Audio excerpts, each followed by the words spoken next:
Am I ready? Mic check.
My name is Chris Faria, and I'm the founder of the Agri-living Institute, and this is NCB's Unlocking Dreams. I first started farming after university.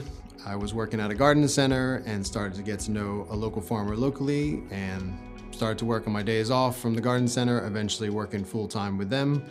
And now we have our own farming business. Most of our clients are first-time home gardeners, and the advice that I give them is to start small, also to connect with our education programs and resources, and to look around in their neighborhoods and their communities and start to connect with others. In Bermuda, we mostly grow confident home gardeners, as well as healthy soil, and we're also big on teaching people how to grow grains. We signed up for Clarion's corporate services because we wanted to grow the business, and at the same time we were launching our website and wanted to start being able to accept credit card payments through our website. People who have supported our business are persons that want to take control of their food security and at the same time benefit the planet. Empowering people, unlocking dreams, and building community is core to our mission.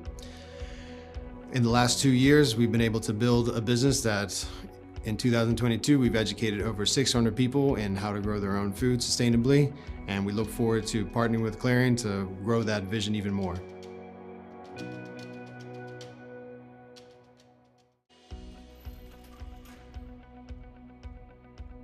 My name is me from my community who have assisted me on the farm, whether spraying or just simply turning on the irrigation system when I'm not around, just like today. I'd love to see where it becomes the main staple, for the growth and the development of our economy and our country.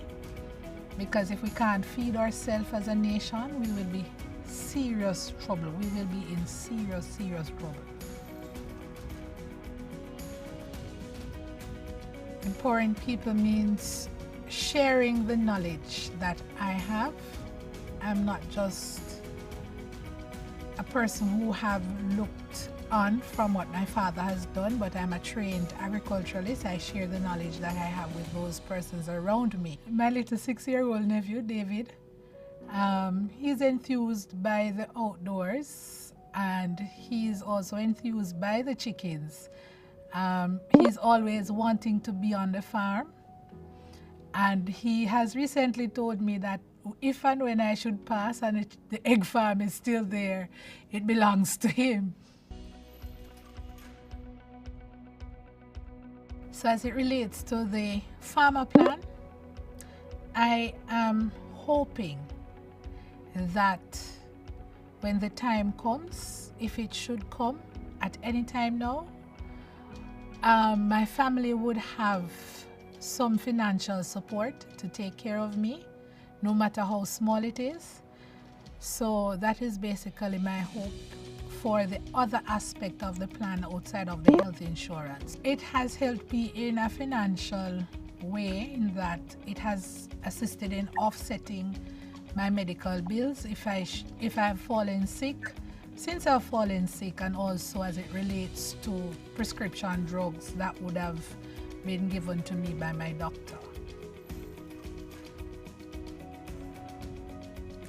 Unlocking dreams, personally, is to see myself realize all that I have hoped for in terms of having an agro-processing business as it relates to solar drying, especially of tomatoes and other crops that can be done likewise, and also to help persons to realize their dreams too.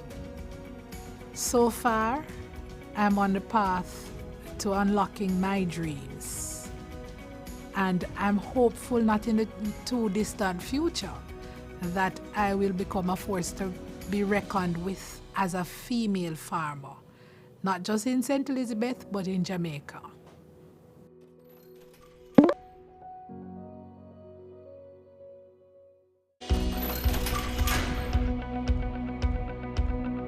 I am Gavin Samuels, and this is NCB's Unlocking Dreams. Since 2019, the NCB Foundation has been very much interested in this program. They actually supported robotics at Jamaica College while I was a student there and coach. So when we decided to bring the program to Jamaica, we came here and had a meeting with the foundation to share our vision for the program and the reach and impact that we anticipate we would be able to accomplish. The name of the organization that we've partnered with, which is FIRST, is actually an acronym which represents for Inspiration and Recognition of Science and Technology. Locally, we host a national robotics tournament where we have schools from across the Caribbean come to Jamaica to participate in this competition. The students play on a 12 feet squared playing field where we're gonna have 4 teams in each match. The robots that they're building is 18 inches squared. They have the opportunity to participate in engineering, programming. Empowering people means giving them the resources they need to be their best self. The very first year, they were able to commit 500,000 Jamaican dollars, which went a very far way towards equipping many of those first teams that participated in 2019. Since then, in both 2020 and 2022, the foundation committed $5 million each year. And in this year, 2022-2023 season, they've also committed 8 million Jamaican dollars. So we are incredibly grateful, and we quite literally could not be doing what we're doing today without the partnership that we have with the NCB Foundation. And it's more than just the money, because they come to our competitions, staff members and members of the NCB Foundation volunteer group, volunteers at our competition every year. They help with judging, queuing, refereeing, and they've been doing that since the very first year. So it's an incredible relationship we have with them, and we are extremely grateful. My dream for the FTC Jamaica program is to see robotics in all the schools across the Caribbean, FTC in all our high schools, and we're actually starting a pilot for FLL, which is the primary school program. We're working with the principals and facilitators in each of these primary schools to introduce robotics to our primary school students.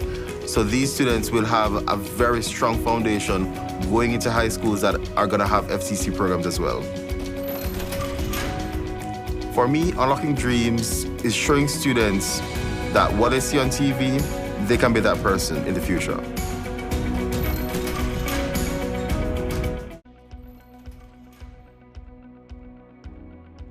I am Kevin Ingram, and this is NCB Unlocking Dreams. I joined NCB on June 29, 1992. I'm the head of brand sales. I always thought NCB was a cool place to work, a nice place to work. Then I saw 2 of my friends were working there, and they were always telling me about the experience at NCB. And I planned to work for 3 years, and then I would go back to school. But 30 years later, I am still here, and still having fun, and still empowering people, still building communities and unlocking dreams. I also met my wife at the bank. It doesn't get any better than that, right? My mother, I think she felt relieved when I told her I joined the bank. Especially the very first time my picture came out in the paper. I mean, they were overwhelmed. One is a personal customer, and this one is somebody who I met when I was a teller. And he's an electrical contractor with JPS. And when I met him, all he had was one company account. And over the years, in engaging him, he has opened Omni account for his children. He has sent them to university using that. He has investments, bonds, unit trusts. He has taken mortgages to buy his house, motor vehicle. He has pension plan. So remember when I met him, he had one product basically. And now if you look at him, he has almost all the NCB products over the years. Assess your current situation and dream big and plan even bigger. Well, building community is, I think, is NCB's strength. I literally jump out of bed every day. I really enjoy my job. I remember somebody was interviewed and he said, boy, the job is fun because they're doing what they would have done for free. But one of the things that really I look forward to is how we can take persons to a different level? How can we empower people? And with NCB, there are always big plans. There's never a dull day. So when you come to work, you say, what are we going to do today? What's the big challenge today? So there's always something great happening in NCB, and that just pushes you every day to just do more and deliver more for the organization, staff, and its customers. Unlocking dreams is essentially about telling us where you want to go, or sometimes we make a recommendation where we think we believe you can go, and we sit with you, and we plan with you, and we help to take you there.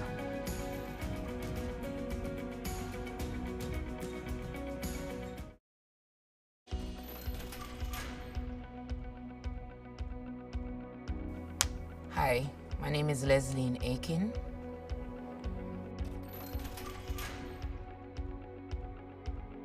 I was doing mail for 10 years. I felt like this is enough. I'm really tired of this. I wanted to do something else. So I spoke with my manager, asking to learn something else, to do something else. They decided, okay, that's not a problem. And the supervisor sent me to different departments to do different things and said, which one do you prefer? So I learned by using books, because obviously sign language, there's a difference. I went and I did note taking. Every department that I went to, I took notes, and then the manager said, hey, which one do you prefer? And at the time, the position was called reconciliation officer, right? And I was like, yeah, that's what I want to do. And they taught me the process, and while they're teaching me, I'm teaching them sign language. So it was a shared learning opportunity. And I became independent after a few weeks. It was awkward at first. I had to inspect checks, ensure that the signatures were right, ensure that it wasn't a fake check. I never forgot, I was a little bit embarrassed when, yeah man, this check is real, yeah man, and I approved the check. And they said, no, this is a fake check. And I was really embarrassed that day. That was a learning opportunity for me, and I felt like I had to give up that position. But then I fought, and I did my best. And now I do know what a fake check is. So we found during that process, to be honest, there were a lot of fake checks that I caught. They started to call me Eagle Eye, you know, because I started to catch all the fake checks, you know, and it was really funny to me. While working and investigating, and you know, I got a little promotion. I started doing posting on the system and different things. Sometimes the staff would say to me, you need to relax, you need to work a little bit slower. You're not Superwoman, why are you going so fast? You need to take your time. And I would say to them, I can't work lackadaisical, I can't move slow, this is just me. It's innate for me to work this fast. And sometimes when my department we would have meetings, I would have to teach the staff how to sign. Some staff members can sign, and some have learned to sign.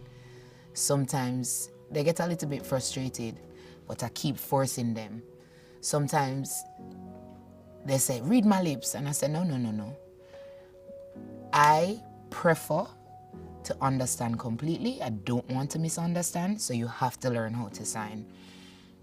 And sometimes people would come to me and say, what's the sign for this word? And I would teach them, and that's been my thing at NCB over the years. And that's how I have developed a bond and a relationship with NCB. I feel like it's a family. I want NCB to be a role model, not for the deaf community as well. For example, maybe I'll retire in the future, and then the manager can say, yeah man, deaf people can do this. I really appreciate NCB having consideration for Deaf Awareness Week this year in September.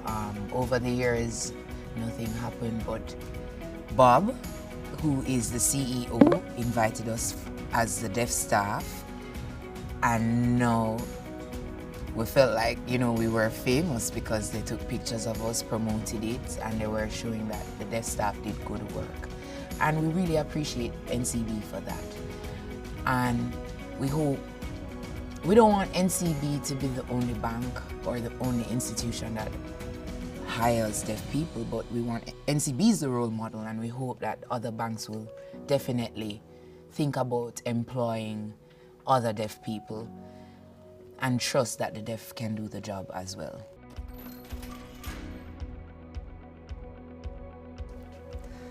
That time when I was working as a mail clerk, I was the only one there for a period of time.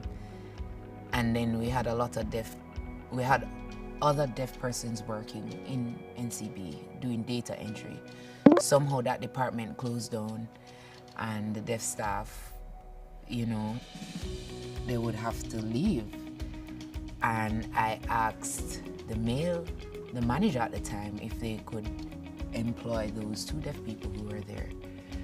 And my supervisor never said no. My supervisor said, that's fine, that's a good idea. That's a good recommendation. And I went over and I met some deaf persons, and I asked them if they wanted to learn my position, and they said yes, and they came in and I taught them my position, and the supervisor appreciated that and said, hey, I really want more deaf people to join NCB. And I asked other deaf persons if they wanted a job, and they said yes. I knew one deaf lady contacted her, you want the job? And she's like, no. And the supervisor was like, I'm okay with who we have here. And to this day, they're still working there. There are really 2 male clerks, but one of them have been promoted to proof, and the other one is still in the mail department. So that's another part of my journey here at the NCB. And it would open opportunities for other deaf people to join. That's why I keep working every day, to show that deaf people can. That's one of my inspirations, and that's what keeps me going.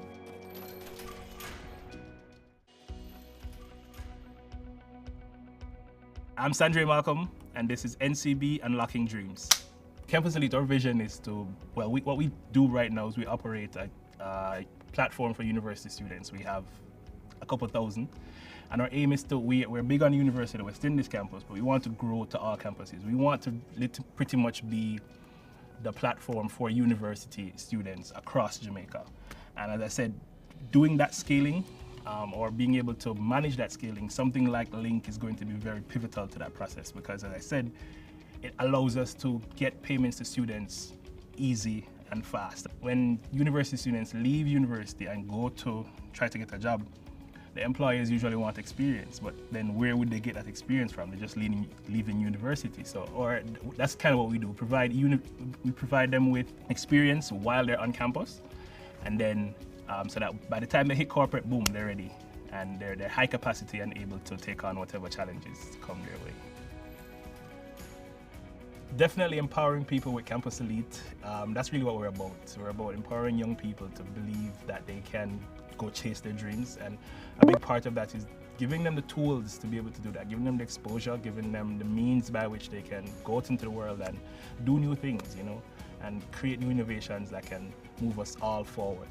And it also allows us to plan engagements that are exciting, like, if I could give an anecdote again, tipping students. So when we're on jobs, when students are hired for jobs and we want to say, hey, good job, we send them a tip, boom, easy Link tip. So that's how we want to really try to scale what we're doing. And Link is a very important partner for us in that process. We actually manage the Link brand on campus. So we do activations and activities on their behalf to get students introduced to Link as well as to use Link. At first, there's going to be some resistance. It was new, but then what we realized, what started to happen was that the students started to tell us ways in which it was beneficial to them. Like, for instance, there's a scenario where somebody told me that they use it to save, and I was a bit befuddled because how do you use it to save? It's so easy to send money. And he was like, no, what I do is when I'm going out, I put a 10,000 or 5,000 on my Link, and that's my money for the evening. So I don't have any more money to spend outside of that. So it's really, well, budgeting, but it was a use case that I wasn't aware of, or I wasn't even thinking of, that they could use it that way. What Campus Elite does is really unlock dreams, because a lot of students that we work with are from the rural parts of the country. And when they come and they realize that, hey, I can achieve some of the big dreams that I had, because they now again have the tools and they have the means, and they're now into the network, that it allows them to unlock their dreams.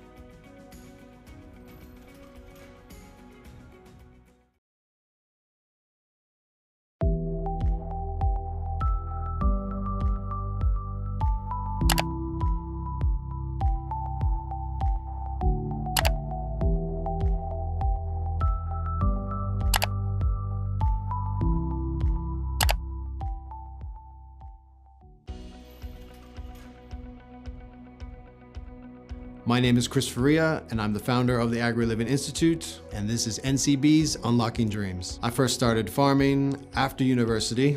I was working at a garden center and started to get to know a local farmer locally, and started to work on my days off from the garden center, eventually working full-time with them, and now we have our own farming business. Most of our clients are first-time home gardeners, and the advice that I give them is to start small, also to connect with our education programs and resources, and to look around in their neighborhoods and their communities and start to connect with others. In Bermuda, we mostly grow confident home gardeners, as well as healthy soil, and we're also big on teaching people how to grow grains. We signed up for Clarion's corporate services because we wanted to grow the business, and at the same time we were launching our website and wanted to start being able to accept credit card payments through our website. People who have supported our business are persons that want to take control of their food security and at the same time benefit the planet. Empowering people, unlocking dreams, and building community is core to our mission. In the last 2 years, we've been able to build a business that in 2022, we've educated over 600 people in how to grow their own food sustainably, and we look forward to partnering with Clarion to grow that vision even more.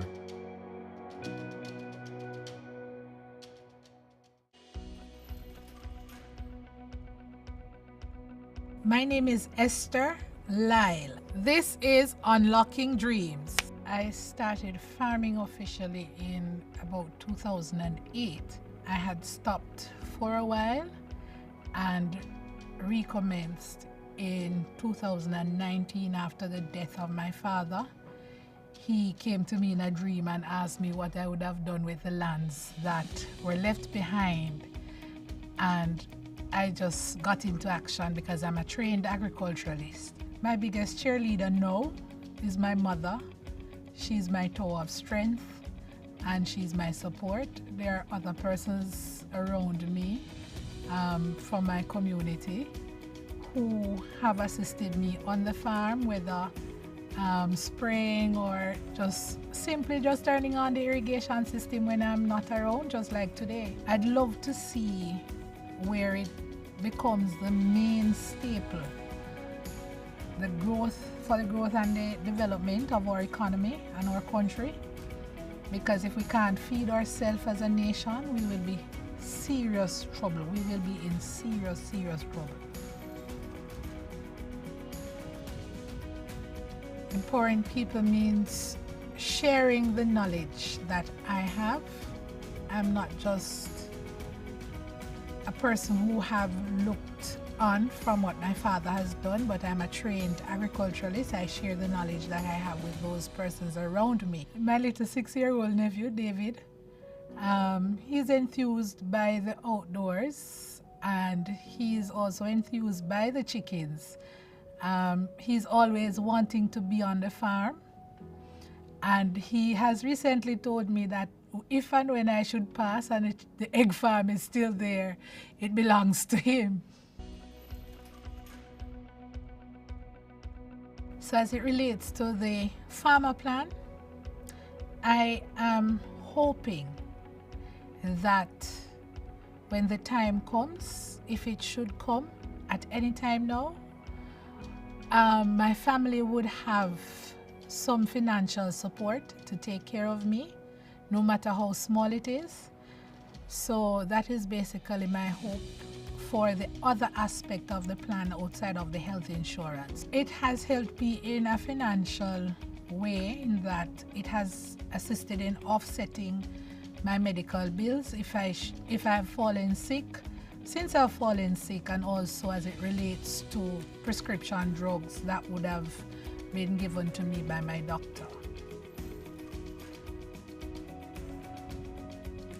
Unlocking dreams personally is to see myself realize all that I have hoped for in terms of having an agro-processing business as it relates to solar drying, especially of tomatoes and other crops that can be done likewise, and also to help persons to realize their dreams too. So far, I'm on the path to unlocking my dreams, and I'm hopeful not in the too distant future that I will become a force to be reckoned with as a female farmer, not just in St. Elizabeth, but in Jamaica.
annual general meeting of the NCB Financial Group is hereby called to order. Mr. Secretary, can you confirm that a quorum is present? I so confirm.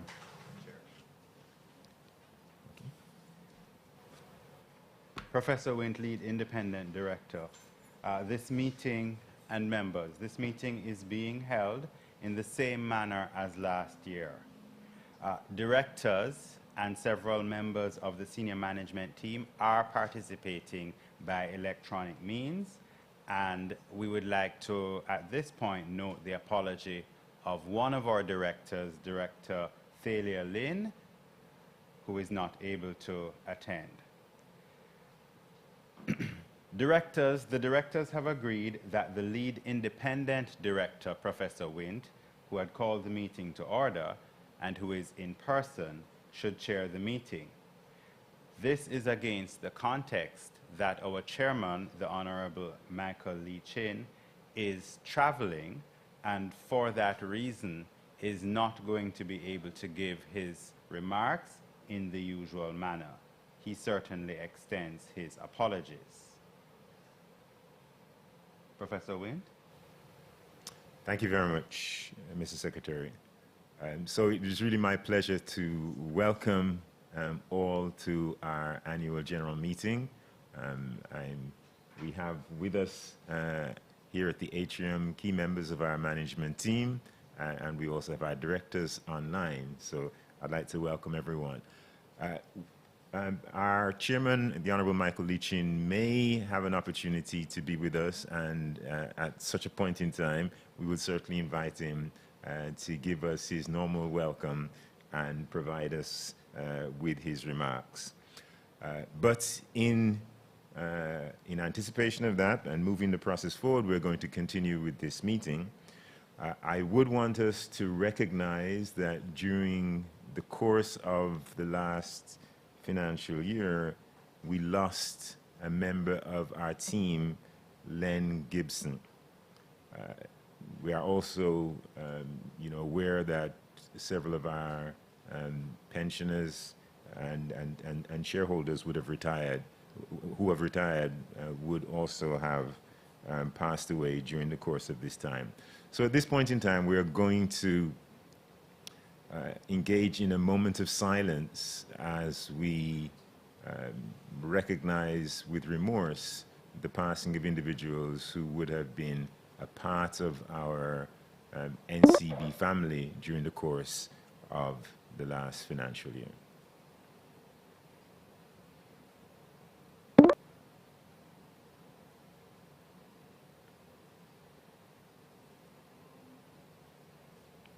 Thank you very much. We would now like to call on, and I now call on, Ms. Sharon Williams, who is the head of our group client experience at the National Commercial Bank, Jamaica Limited.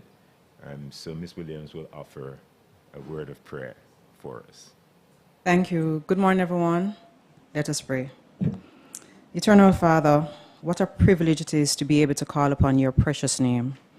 We come before you with humble hearts, acknowledging that you are the creator of all things, and it's by your grace that we are able to do all that is required to make this institution a profitable entity which delivers value for its customers, employees, shareholders, board members, and all other stakeholders. Lord, we thank you for our leaders and pray, God, that you will continue to give them the wisdom, knowledge, and understanding to lead this organization. We pray, God, that you will strengthen them during challenging times and cause that they will not lose focus of their mandate as leaders of this institution. Father, we pray for employees who are required to show up each day and execute in their various roles. Lord, help them to maintain a positive can-do attitude. Cause them to have an insatiable desire for knowledge and a passion for delighting those they serve. Father, we have the awesome responsibility of being stewards of funds for our customers. Cause us to always act with the utmost integrity and show appreciation to our customers and shareholders whose commitment to the organization makes it possible for us to earn and remain a strong and viable entity within the financial sector. Lord, we place this AGM in your hands. We ask that you guide the decisions and the discussions. Let there be order in all that will be done, and may your face shine upon us and be gracious unto us. May you turn your face toward us and give us your peace. Amen. Thank you very much, Ms. Williams. And I now ask our Corporate Secretary, Mr. Dave Garcia, to tell us a little bit about the procedures that we will be following during the course of this annual general meeting. Thank you, Professor Wint. The procedures for the meeting, a significant number of them were circulated before the meeting in a release. They will largely be similar to those that were followed last year. Each resolution will, as usual, be proposed and seconded, and then we will take discussions on the resolutions before there is a vote, where there are items that require discussion, questions, answers, etc. We will not use the chat functionality, so it has been disabled on the platform. The Q&A function is enabled, so if persons have questions and if persons have comments, they are invited to place them there. Individuals who wish to speak should indicate that desire by inserting that in the question or comment when making it, and at that point they will then be given instructions as to how they will be able to speak and to be seen. Persons who wish to speak will need to also turn their cameras on. Voting will take place in, again, the manner that is typical for this type of forum. Some persons may have voted already, and that is, of course, permissible within the scope of the Jamaican Companies Act. But persons will be able to vote on each resolution when the time for specific voting is opened in the meeting, and 30 seconds will be allotted for voting, and I believe 30 seconds then for the automatic tabulation of the results before we are in a position to declare what the result is. Please note that the specific wording of each resolution is to be as read in the meeting, regardless of whether the wording shown online is identical. So we will read each resolution, and what is read is the resolution that will be proposed, seconded, and then on which the vote will be taken. As the lead independent director is officially chairing the meeting, he, as the meeting chair, will be asked to declare the result of the vote. That is to say, whether the resolution has carried or has not. In terms of the proposing and seconding of the resolutions for efficiency, we have two persons in the room who we will ask to propose and second each resolution. They are Ms. Jacqueline DeLissa, our Head of Group Investor Relations and Financial Advisory, and Mrs. Stephanie Nita, our Assistant Secretary and Group Corporate Services Manager. And with those preliminaries to our resolution procedures, we can then, I don't want to say test them out because it's not a test. We'll get straight into our first. And the resolution that we now wish to consider concerns the notice of annual general meeting, and is that it be taken as read. So I will ask that someone propose the following resolution: that the notice of this meeting as circulated be taken as read. I so propose.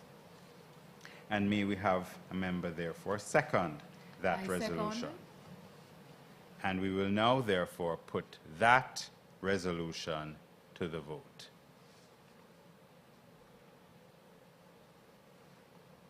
Today's woman is not just an entrepreneur, a mother, or the girlfriend that gets all the girls together. She's all that and much more.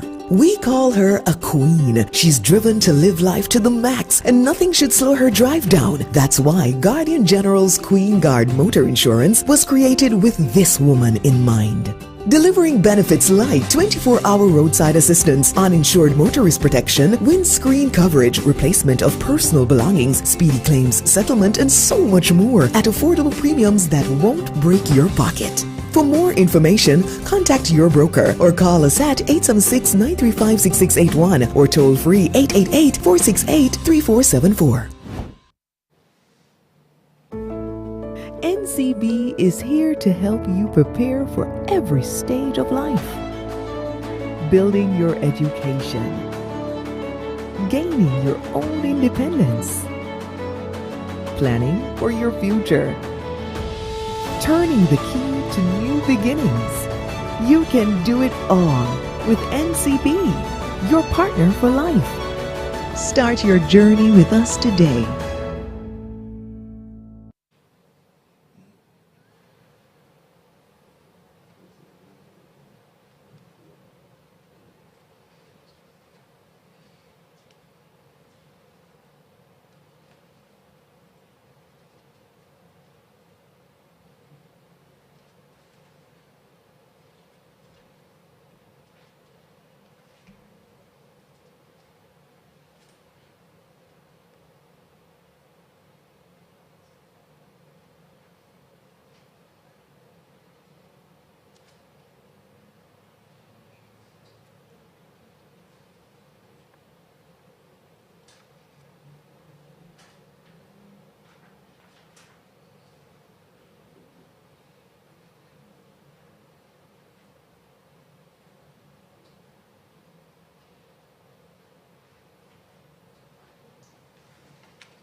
Members, apologies, we are not able to display the result on the screen, but I do have the result, which is 28 votes in favor of the resolution and 0 against, and I will accordingly ask the lead independent director to declare the result.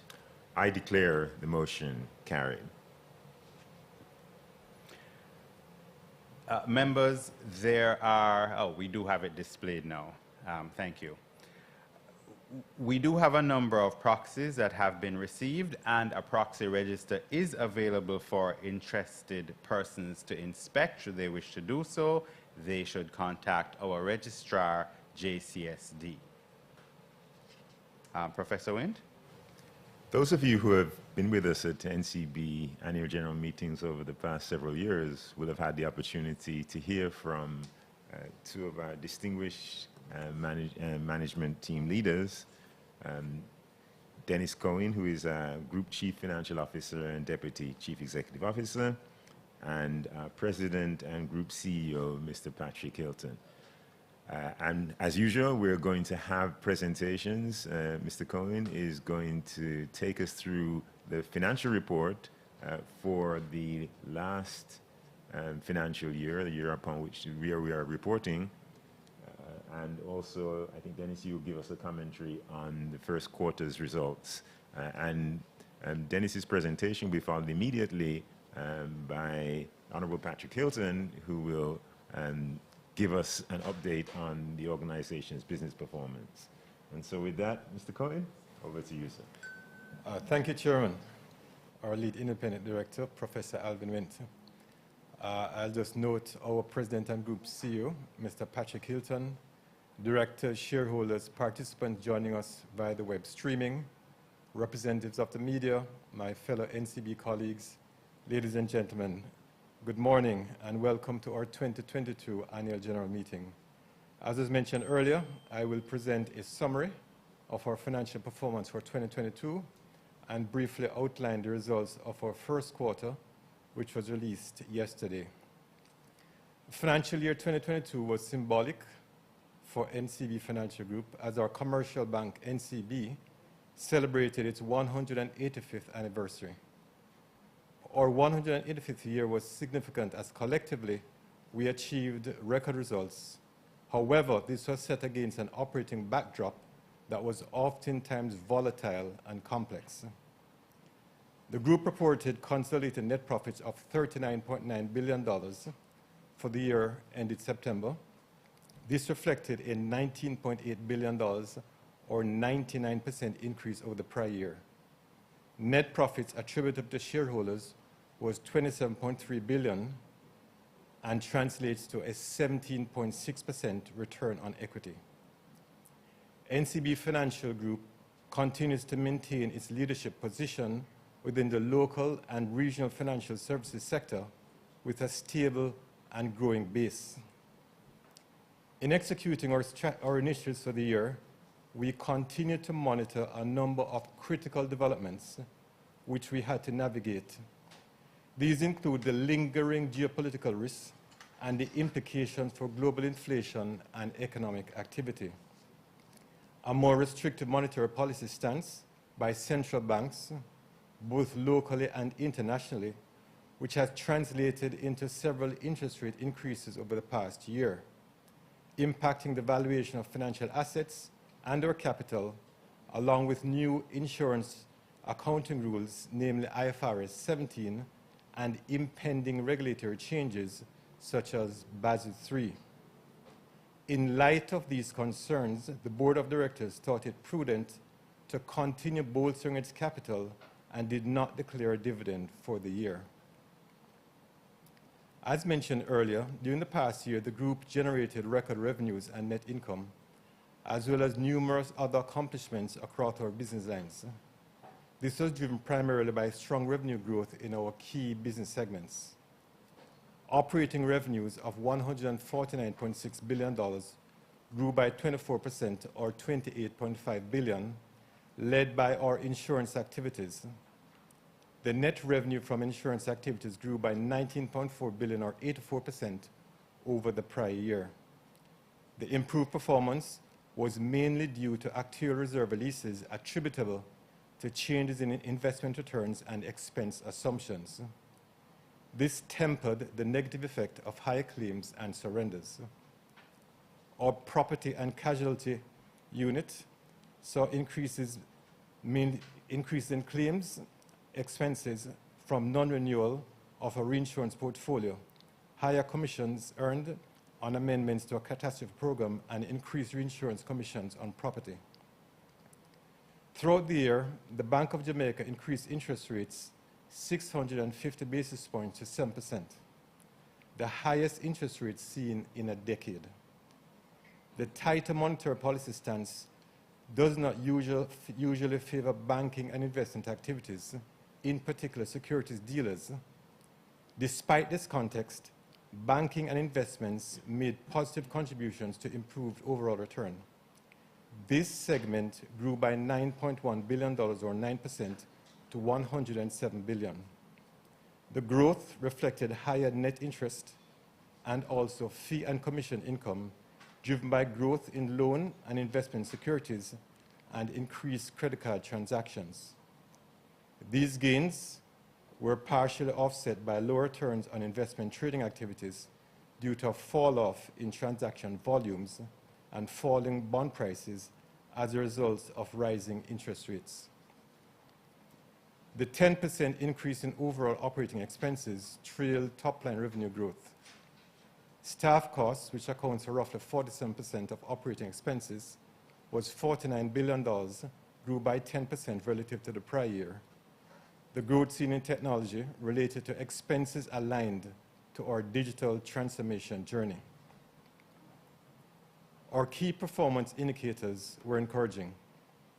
We successfully reversed the uptick in the cost-to-income ratio, which declined to 68.6% from 76.2% in the prior year. Our profitability ratios also registered notable improvements, with the return on assets moving to 1.08% to 2% and return on equity increasing to 17.6% from 9% in the prior year. We continue to see greater diversification in operating income as the contribution of banking and investment to total operating income declined to 71.7% for the financial year from 81% in the prior year. Consequently, the contribution from our insurance activities have increased to 28%, up from 19%. Now, briefly looking at our segment performance, our life and health insurance segment continued to be the largest contributor to operating profit, with 37.1 billion, reflecting a 17.5 billion or 89% improvement. This segment reflected growth of 17.3 billion and 6.8 in net insurance activities and net interest income, respectively. As earlier mentioned, net insurance activities were bolstered by reserve releases due to change in interest rates and expense assumptions. The performance was, however, curtailed by a $6.9 billion reduction in gains on foreign currency and investment activities from fair value losses and a $2.5 billion increase in operating expenses, mainly due to higher IT, staff, travel, and marketing spend. Our treasury unit contributed $12.4 billion in operating profits, a 16% improvement over the prior year. The improvement was mainly due to a $1.9 billion increase in operating income from improved net interest income and foreign exchange gains. This was partially offset by a $415 million increase in operating expenses. Our wealth segment recorded operating profits of $9.2 billion, an 18% or $2 billion decline when compared to 2021. This fall off in performance was mainly due to a $3.4 billion reduction in gains from investment activities due to the tightened financial conditions and reduced asset trading opportunities. I also note that our corporate and commercial unit reported net results of $6.7 billion, up $1.1 billion or 19% over the prior year. Growth in this segment mainly due to reduction in allocated expenses. General insurance also recorded net results of $5.8 billion, a 20% improvement compared to the prior year. The segment's performance was driven by increased net fee and commission income, together with higher insurance revenue based on increased activity and improved market conditions. Growth was, however, partially offset by increased operating expenses. I also note our consumer and SME banking, which reflected $1.6 billion reduction, again due to allocated expenses. This served to offset a $3.7 billion increase in operating income, which was driven by higher net interest income and gains from asset sales, while payment services recorded net results of $2.3 billion, a 96% $96 million reduction compared to the prior year, and this segment has experienced an uplift in e-commerce activities, both in value and volume of transactions, however, also offset by increased costs. Taking a quick look at our statement of financial position, we note that our asset base stood at $2.1 trillion, up 8% over the prior year, driven primarily by increases in loans and investments, which grew by 11% and 7% respectively, while our equity declined to $150 billion, down 7% from the prior year, primarily as a result of mark-to-market losses on fair value through OCI securities, as the rise in interest rates has led to sharp declines in bond prices. Customer deposits closed at $715 billion, increasing 11%, or $68 billion over the prior year, while obligations under repurchase agreements grew 248 billion, reflecting a 23 billion or 10% increase from the prior year. I also note obligations on the securitization arrangements increased to 99 billion as a result of a US $300 million raise during the year, while policyholders' liabilities grew to 437 billion, up 1% or 4% from the previous year. That concludes my review of the 2022 results, and I'll briefly take you through our first quarter, which was released yesterday. The group reported net profits of $1.4 billion for the quarter. The net profit attributable to shareholders was $836 million, 1.8 billion or 68% below the prior year results. Operating revenues for the quarter totaled $29.6 billion, reflecting a 13% or $4.4 billion decline. The main contributor to this decline was net results from insurance activities, which declined by $6.6 billion or 71% from 2021.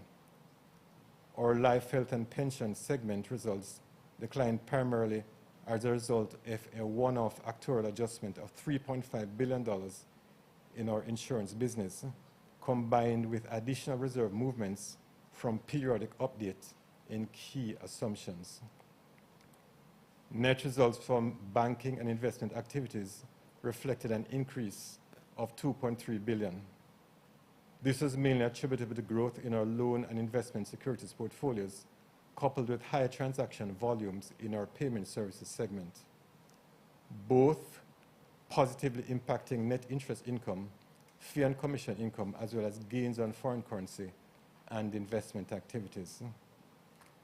I also note our operating expenses were $26.3 billion, a decline of $696 million or 3% from the prior year. This was driven by a reduction in amortization charges due to policy changes extending the useful life of some of our core system software, coupled with lower credit card reward expenses. These reductions were offset by asset tax, which was $2.3 billion for the year, up 10% from 2021. The reduced profitability negatively impacted our key performance indicators, namely our return on assets, which declined to 0.26% from 1.09%, and return on equity to 2.08%, down from 6.49% in the prior year. Adjusting these ratios for the one-off event, the ratios would have been 0.81% and 9.21% respectively. We also note that our cost-income ratio increased to 83%, up from 75%, due to the overall fall in operating revenues. Taking a look at our segment results, General Insurance operating profit of $2.5 billion reflects a $1.5 billion or 151% improvement over the prior year. For the quarter, this segment had the highest contribution to operating profit. We are getting the benefit of increased rates from across the various territories, while the loss experience was good despite an active hurricane period and the benefit of change in our reinsurance program in 2021 through reduced claims and increased commissions. Our life, health and pension contributed $1.1 billion, a reduction of $7.3 billion or 87% compared to the prior year. As previously noted, a one-off actuarial adjustment and revision to reserve assumptions was the primary cause of this change. Lower return on investments and increased fair value losses, along with higher than normal lapses because of the macroeconomic environment, have also negatively impacted the performance. Nonetheless, we have seen very positive signs in the Dutch Islands, which is seeing significant improvements in sales through our direct channels. Our treasury segment reported $1.8 billion in operating profits, reflecting a 10% decline in performance when compared to the prior year. The segment results were affected by high operating expenses. Treasury optimized net interest margins and gains on foreign exchange activities in the context of high interest rates and stable foreign exchange markets in Jamaica. Future performance is expected to be bolstered by reduced volatility as the BOJ and the Fed increasing rate cycles appear to be closer to neutral. The bank's strong liquidity buffers present opportunities for Treasury to capitalize on the market opportunities. Corporate banking declined to $1.4 billion, down 16% or $253 million from the prior year, primarily due to credit impairment losses recorded in the current quarter compared to reversals in the prior year. In the prior year, the division would have benefited from credit reversal of $171 million versus a normalized provisioning of $32 million in the current year. Notwithstanding this, total revenues increased from $3.6 billion to $4.7 for the current period. This was due to increased interest income from loans. Despite the macroeconomic headwinds, the business outlook remains positive as our local and regional pipelines remain robust and should improve as interest rates stabilize and the possibility of downward trend. Our wealth segment recorded operating profits of $678 million, a reduction of 70% or $1.6 billion, mainly due to a fall-off in gains from investment activities and lower net fee and commission income. There was also low credit impairment reversals in the current year when compared to the prior. Given the increase in rates, market activity and trading gains have been significantly lower, and there has been less fundraising. However, the unit is positioning itself in attractively priced securities currently available and continue to hold a robust capital markets pipeline. The business also recently opened doors in Guyana with an advisor firm and is awaiting a licensing to deal in local currency securities, which provides a very positive outlook for the unit. Payment services recorded a $246 million or 50% decline in operating profits. While there has been growth in revenues for this segment, there have been higher operating costs related primarily to our investments in the digital wallet Link. Without Link, the impact of the payment service results would have been up 25% over the prior year, fueled by growth in purchase volumes and acquiring sales volumes, driven by recovery in the travel and entertainment, local corporate retail, and also government sectors. Growth in fee income also impacted the increase in cross-border spending, facilitated by increased accessibility to e-commerce transactions utilizing debit and prepaid cards. The business continues to invest in technology to expand payment options for consumers and sale acquiring volumes for its merchants. Our consumer and SME banking reporting operating loss of $600 million, reflecting an 87% or $279 million increase from the prior year. It should be noted that the prior year would have included a one-off gain from sale of assets. We continue to see year-over-year growth in our performing assets portfolio and top-line revenue gains. However, expenses outpaced growth as we accelerated our investment in digital platforms and capabilities in keeping with planned changes in our retail business model. I'll note that the group continues to be well capitalized and have satisfied all regulatory and liquidity requirements from our major regulated entities. As at December, the total assets and equities stood at $2.1 trillion and $172 billion respectively, with loans and investment securities as well as deposits and repurchase agreements showing commendable year-over-year growth. Ladies and gentlemen, despite the difficult start to the new financial year, we remain motivated by the advancements made in our transformation and digital journey. There is no doubt that our operating environment is evolving at an unprecedented pace, with significant challenges and changes. Nonetheless, we intend to emerge stronger and more resilient. In closing, ladies and gentlemen, let me again express my appreciation and gratitude to our team for their tireless effort, and to our shareholders and customers. We thank you for your continued patronage, support, and trust in allowing us to be a part of your financial journey. And with that, I'll hand over to Mr. Hilton, who will share his comments. All right, thank you very much, Mr. Coyne. Ladies and gentlemen, let me acknowledge first our chairman of this meeting, Honorable Professor Honorable Alvin Wint, Lead Independent Director, other directors of NCB, the Company Secretary, our External Auditor, shareholders of the NCB Financial Group, our customers, executives, management and staff of the group, and its subsidiaries, members of the media and analyst community, and everyone participating in this morning's event. Let me say a very special good morning and a very special welcome to you all. Today, I want to open my remarks with the same quotation I used to shareholders in my fiscal year 2022 annual report. And I quote, "These are the times in which a genius would wish to live. It is not in the still calm of life or the repose of a pacific station that great characters are formed. The habits of a vigorous mind are formed in contending with difficulties. Great necessities call out great virtues." And that quote was by Abigail Adams many, many years ago, but just as relevant today. Perhaps put more succinctly, it would say that these are the hard times in which a genius would wish to live. Great necessities, ladies and gentlemen, call forth great leaders. So that's the opportunity that we have. Over the past few years, life has been far from calm for our institution.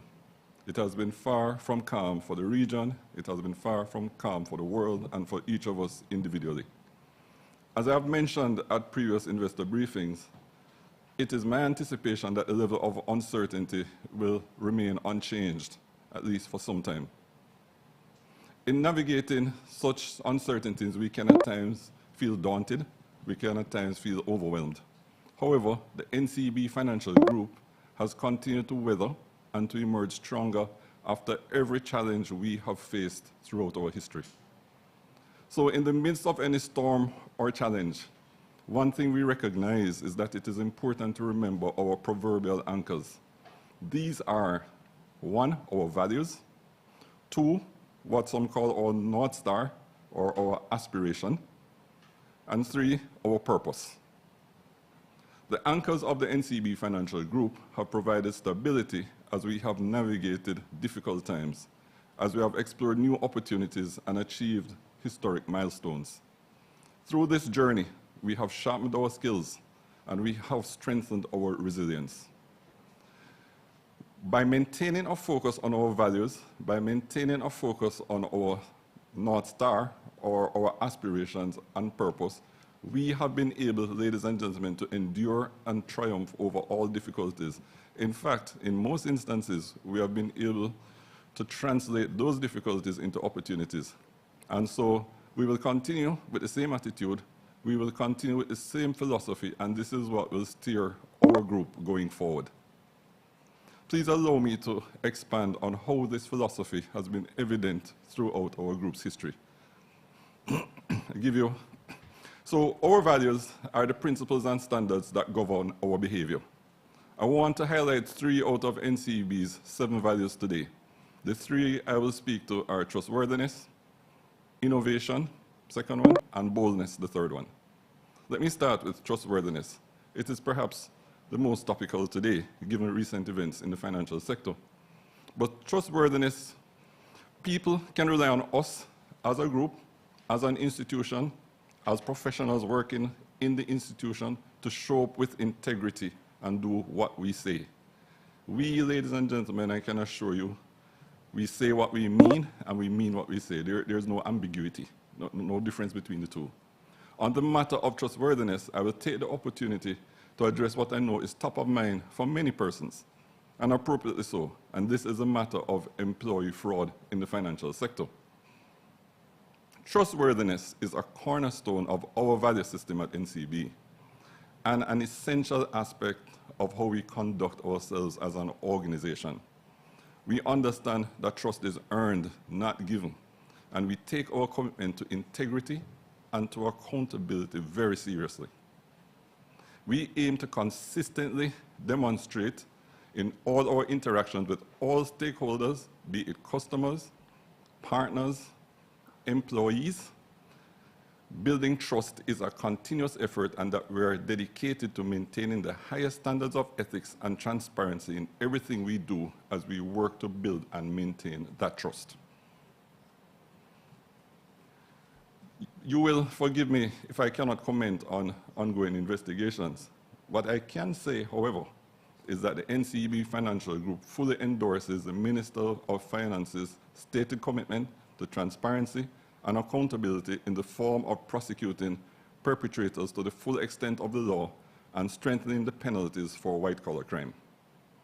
Jamaica's banking and security dealer sectors are strong and well capitalized.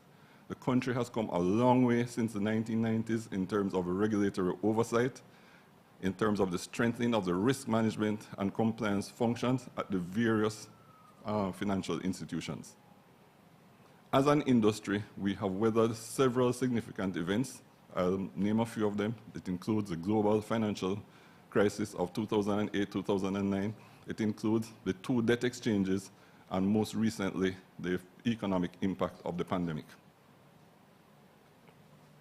The strong and stable as strong and stable as the industry is, it's nothing without the trust of our customers and citizens. And so we recognize that maintaining our customers, all our stakeholders' trust is not an option, it is an imperative. With respect to NCB, our customers and shareholders can be assured of a few things. One is that NCB will reimburse our customers who are victims of internal employee fraud for quantifiable monetary losses. Full stop. I want to be very clear on that. NCB has invested billions to protect our customers. We have implemented online digital platforms that allow our customers to monitor and check their portfolios. We have implemented dual-factor authentication. We have implemented email transaction alerts. We have implemented text alerts, EMV chip and PIN technology on cards, and skimming and anti-skimming devices on ABMs. These are just a few examples of the investments, and there will be many more. We continue to make them.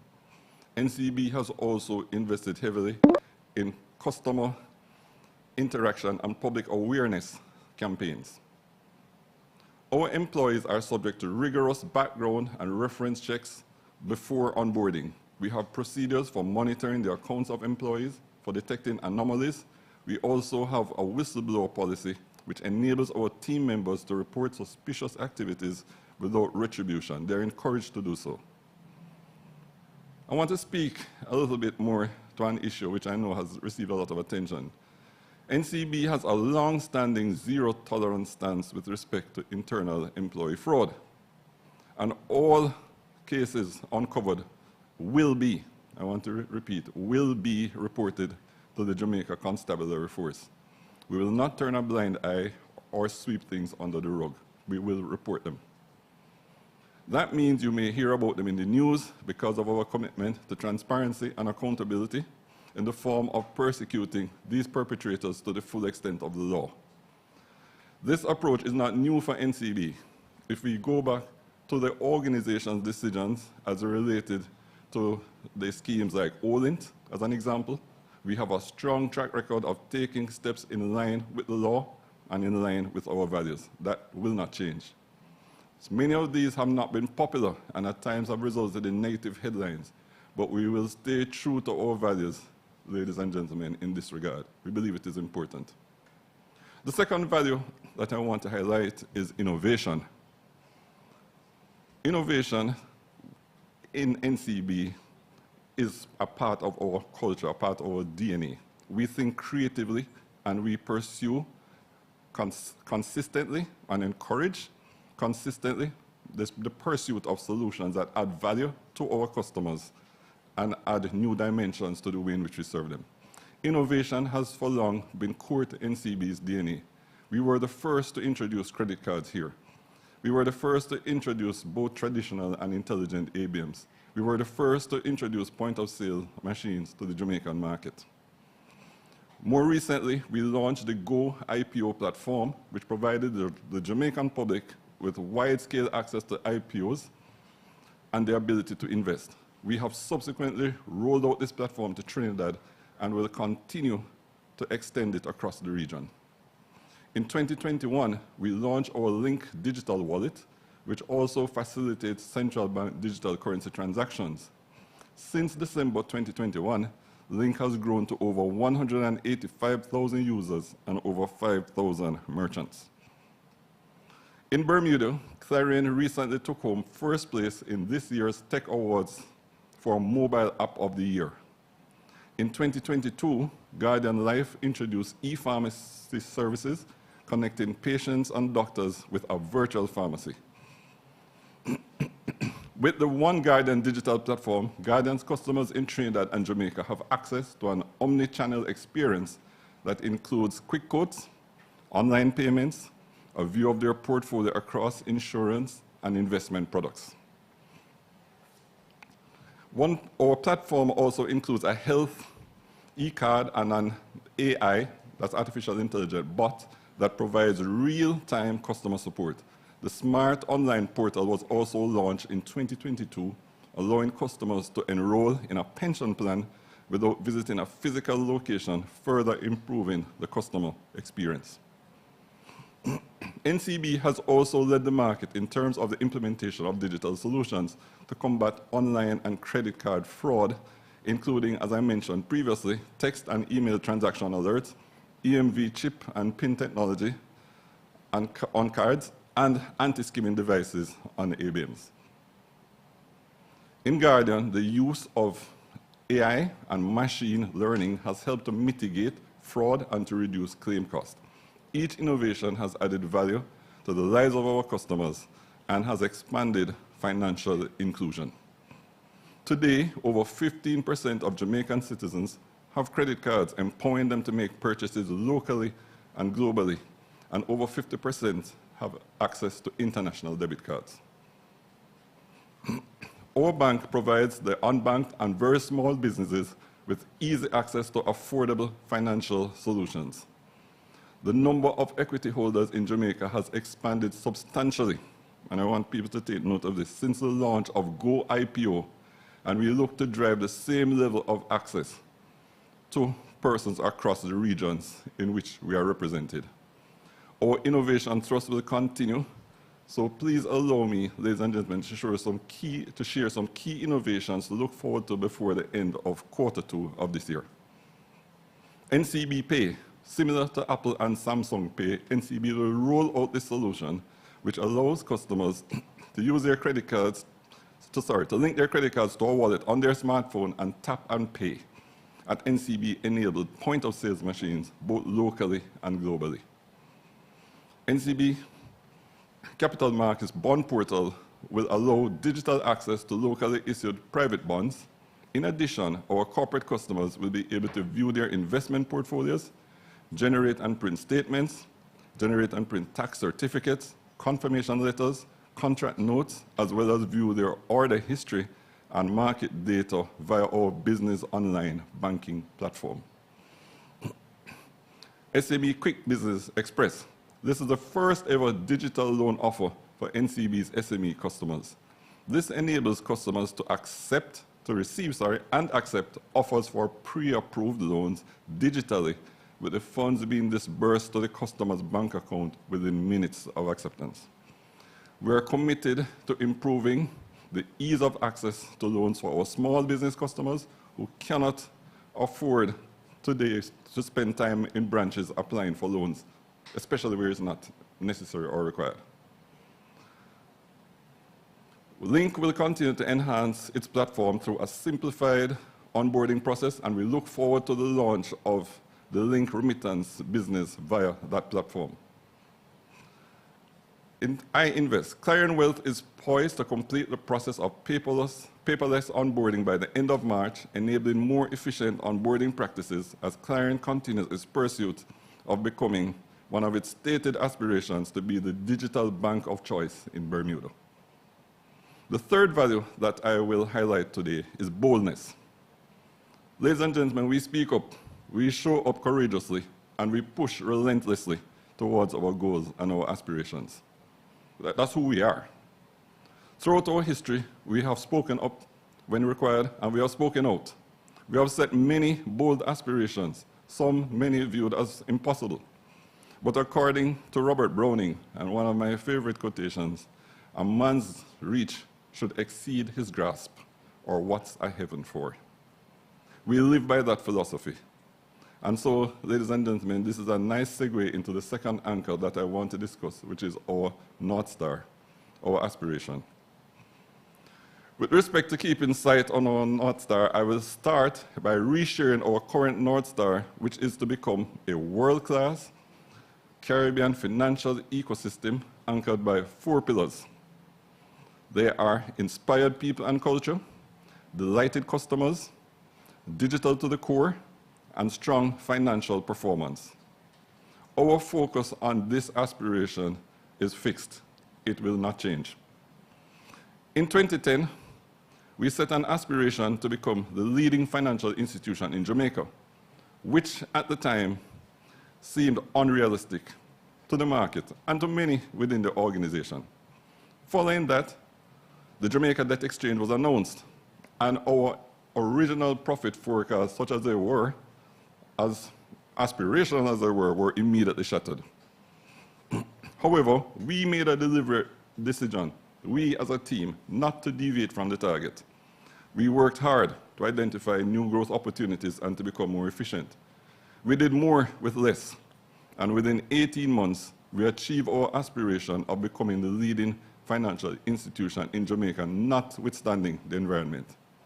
We then proceeded to set an aspiration to become a top 5 financial services institution within the English-speaking Caribbean. At the time, we ranked within the top 20 institutions and maintained a strong presence in Jamaica with a very small presence in Cayman. Naturally, to some, this again appeared to be unrealistic. It was bold, but it was not unrealistic in our view because we did the work to assess how we could approach such an audacious goal. Naturally, and many of us can remember, this journey was not without its challenges. However, here we are today, ladies and gentlemen, one of the top 5 institutions in the English-speaking Caribbean with a presence in over 21 territories. Ladies and gentlemen, they say some people dream, but dream unequally. They dream only in the dusty recesses of their mind and find out it was only vanity. But the dreamers of the day are dangerous people in that they turn their dreams into reality. So ladies and gentlemen, we dream it and then we do it. Very simple. The NCB Financial Group has evolved to offer banking, insurance and pension fund management, wealth asset management and investment banking, payment services and treasury across the companies that constitute a part of the group. 185 years of evolution across the region has provided us with a unique perspective, the flexibility to pivot, the mechanisms to develop solutions to the most challenging problems, the vision to make decisions about resource and capital allocation, to continuously refuel the organization's pipeline with new initiatives, and to accelerate growth on a sustainable basis. We're a business with breadth, we're a business with depth, and the diversity of the business we are today has increased the resilience of the business while creating a one-stop ecosystem to meet the holistic financial needs of our customers. The third anchor is our purpose. And our purpose, as we have simply stated, is empowering people, unlocking dreams, and building communities. This is at the core of what we do, and every interaction is linked to our purpose. Our mortgages provide the key to unlocking the dream of home ownership, while our small business loans offer the opportunity for businesses to grow and to thrive. Our digital solutions offer customers the power to control and keep track of their finances at their convenience and from any location. Throughout the recent periods of uncertainty, our commitment to the NCB Foundation has not wavered, with donations of over $200 million per year focused on building the communities we serve. Our commitment to empowering the next generation of leaders through education has been steadfast, and it continues to this day with a strong focus on expanding our region's pool of digital producers. We're equally focused, ladies and gentlemen, on empowering our team members on unlocking their dreams through our training, through our development, through our reward, and through our recognition programs. I want our shareholders to rest assured that we continue to move forward with confidence in the volatile, uncertain, complex, and ambiguous times, because we have an indomitable spirit and we are firmly grounded in a set of values, a North Star and a purpose that will keep us fulfilling our legacy, as you have seen, as you have experienced, of exceeding expectations. I will end with a quote from Samuel Johnson, because I think it is appropriate in these circumstances. And it says simply, if your determination is fixed, then I counsel you never to despair. Few things are impossible to diligence and skill. Great works are performed, not through strength, but through persistence. Fellow shareholders, all, I assure you, there is no need to despair. I quote again from William Shakespeare when he said, "We would not seek a battle as we are, nor as we are, we say, we will not shun it." We remain optimistic and well prepared to navigate the rough seas towards a mutually successful outcome. I am grateful for your ongoing support. I am grateful for you joining us today and participating at our annual general meeting. And I thank you for your time and your attention. Colleagues, I'm sure we would like to say thank you to Mr. Cohen and Mr. Hilton, and not only for their very focused and relevant addresses, but also for their own indefatigable efforts and their own perseverance in leading this organization over the last many years. At this point in time, I turn over to our Corporate Secretary and Chief General Counsel for the group, Mr. Garcia, who is going to begin the process of dealing with the business of the annual general meeting. Over to you, Dave. Thank you, Professor Wint. The next items of business require the passing of ordinary resolutions. The audited financial statements have been circulated, and I'll now call upon Mr. Paul Williams of PricewaterhouseCoopers to read the auditor's report. Thanks, Dave. Good morning. Independence Auditor's Report to the members of NCB Financial Group Limited. Report on the audit of the consolidated and standalone financial statement. In our opinion, the consolidated financial statement and the standalone financial statements give a true and fair view of the consolidated financial position of NCB Financial Group Limited, the company, and its subsidiary, together the group, and the standalone financial position of the company as of September 30th, 2022,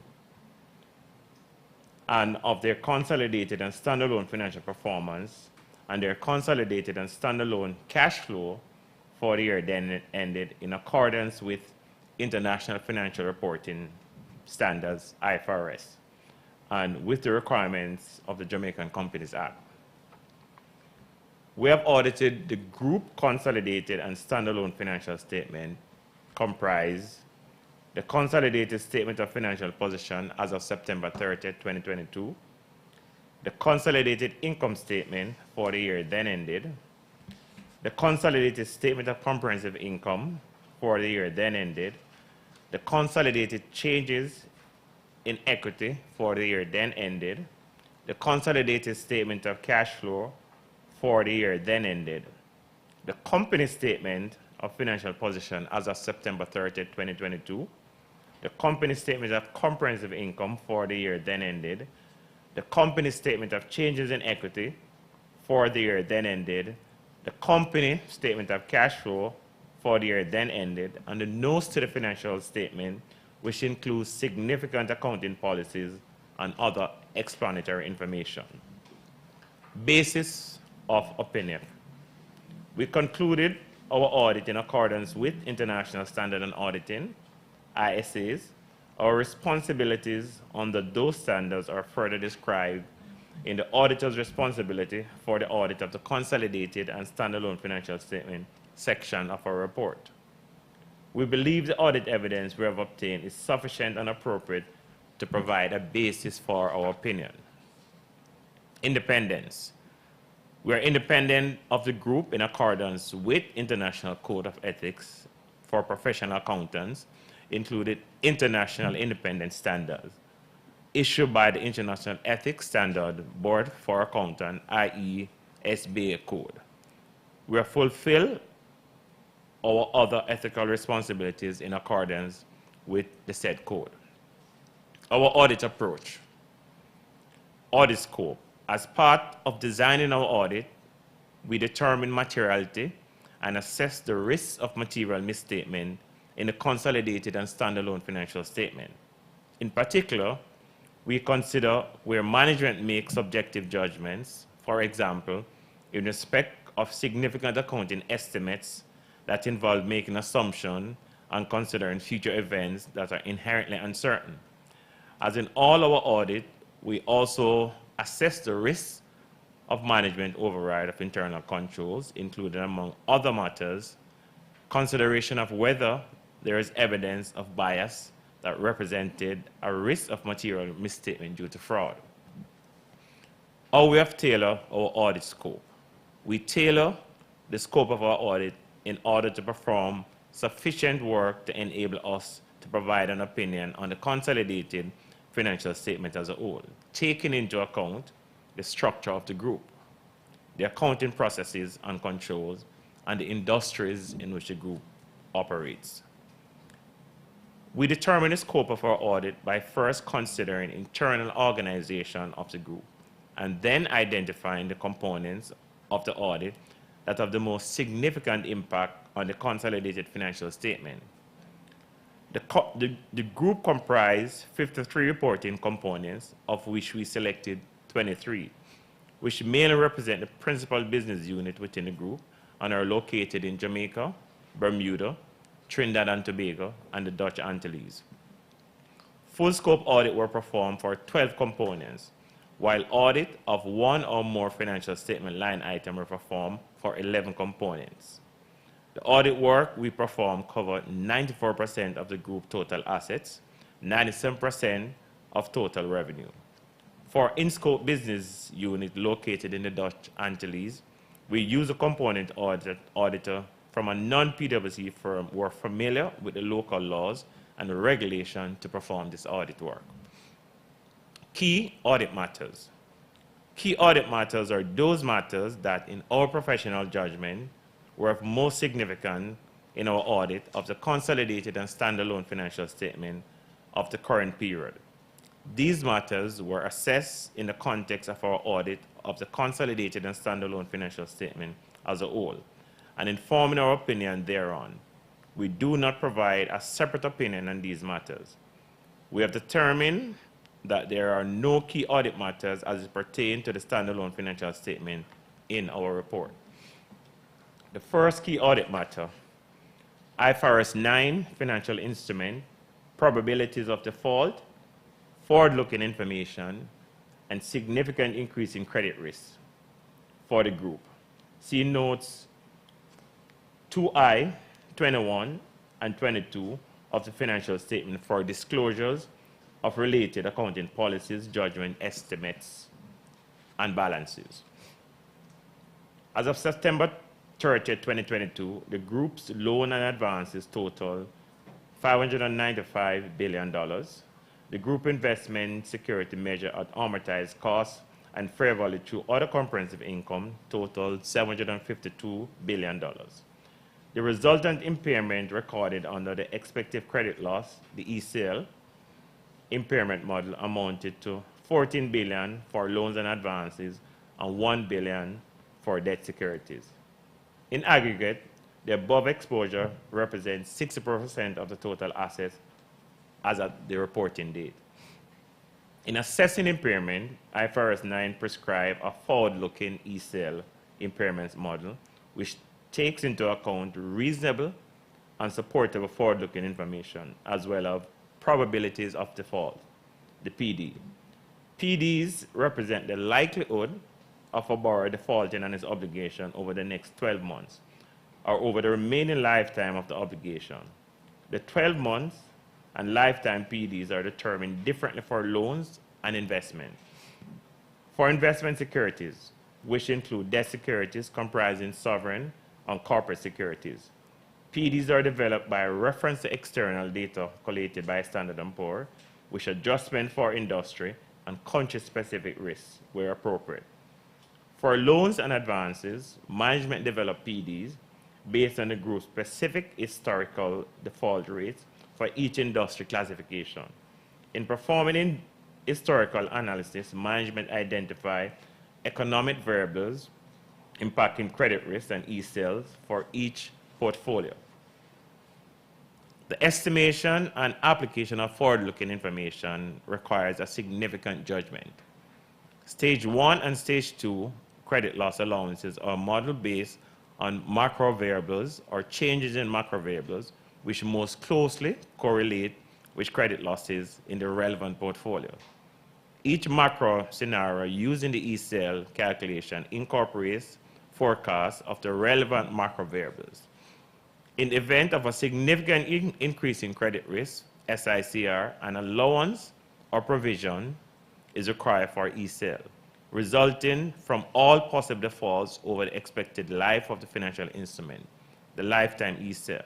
The consideration of days past due, as well as adverse changes in a borrower credit rating, industry, or economic environment are factors considered in determining whether there has been a significant increase in credit risk.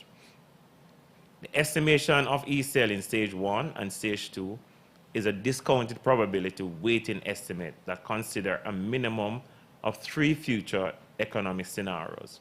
The base case scenario is derived from macro forecasts, which are publicly available.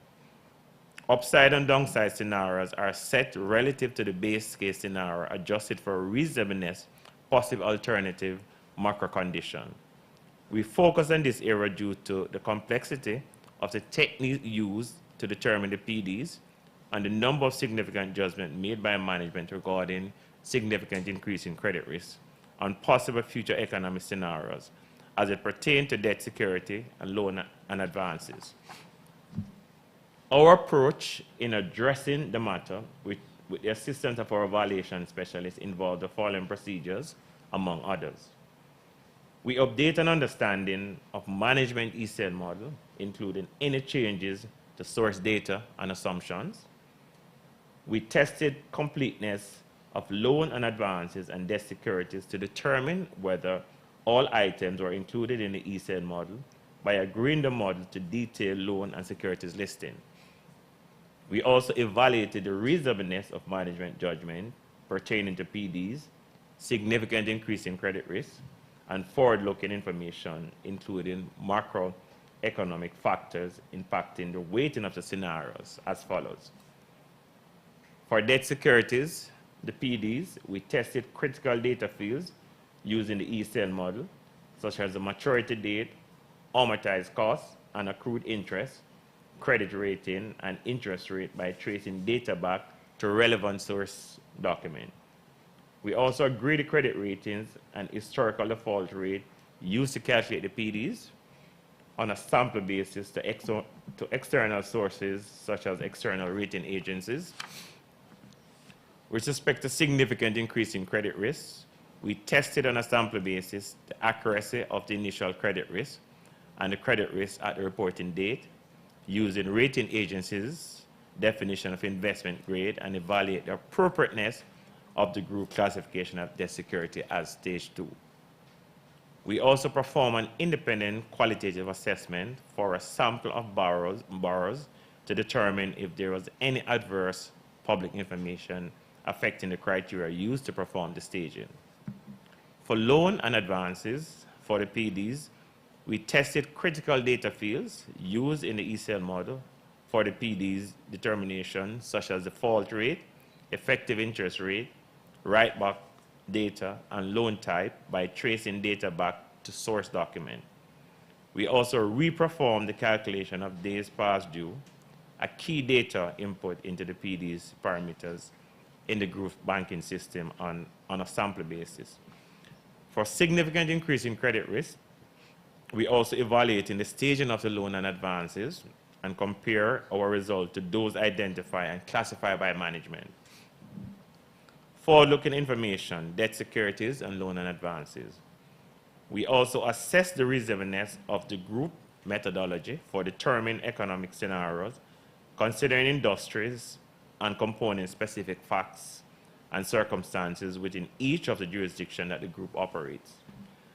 We also evaluate the reasonableness of the increase in the weighting used for the worst-case scenario by agreeing the forward-looking economic information to external sources published or pronounced by reputable third parties.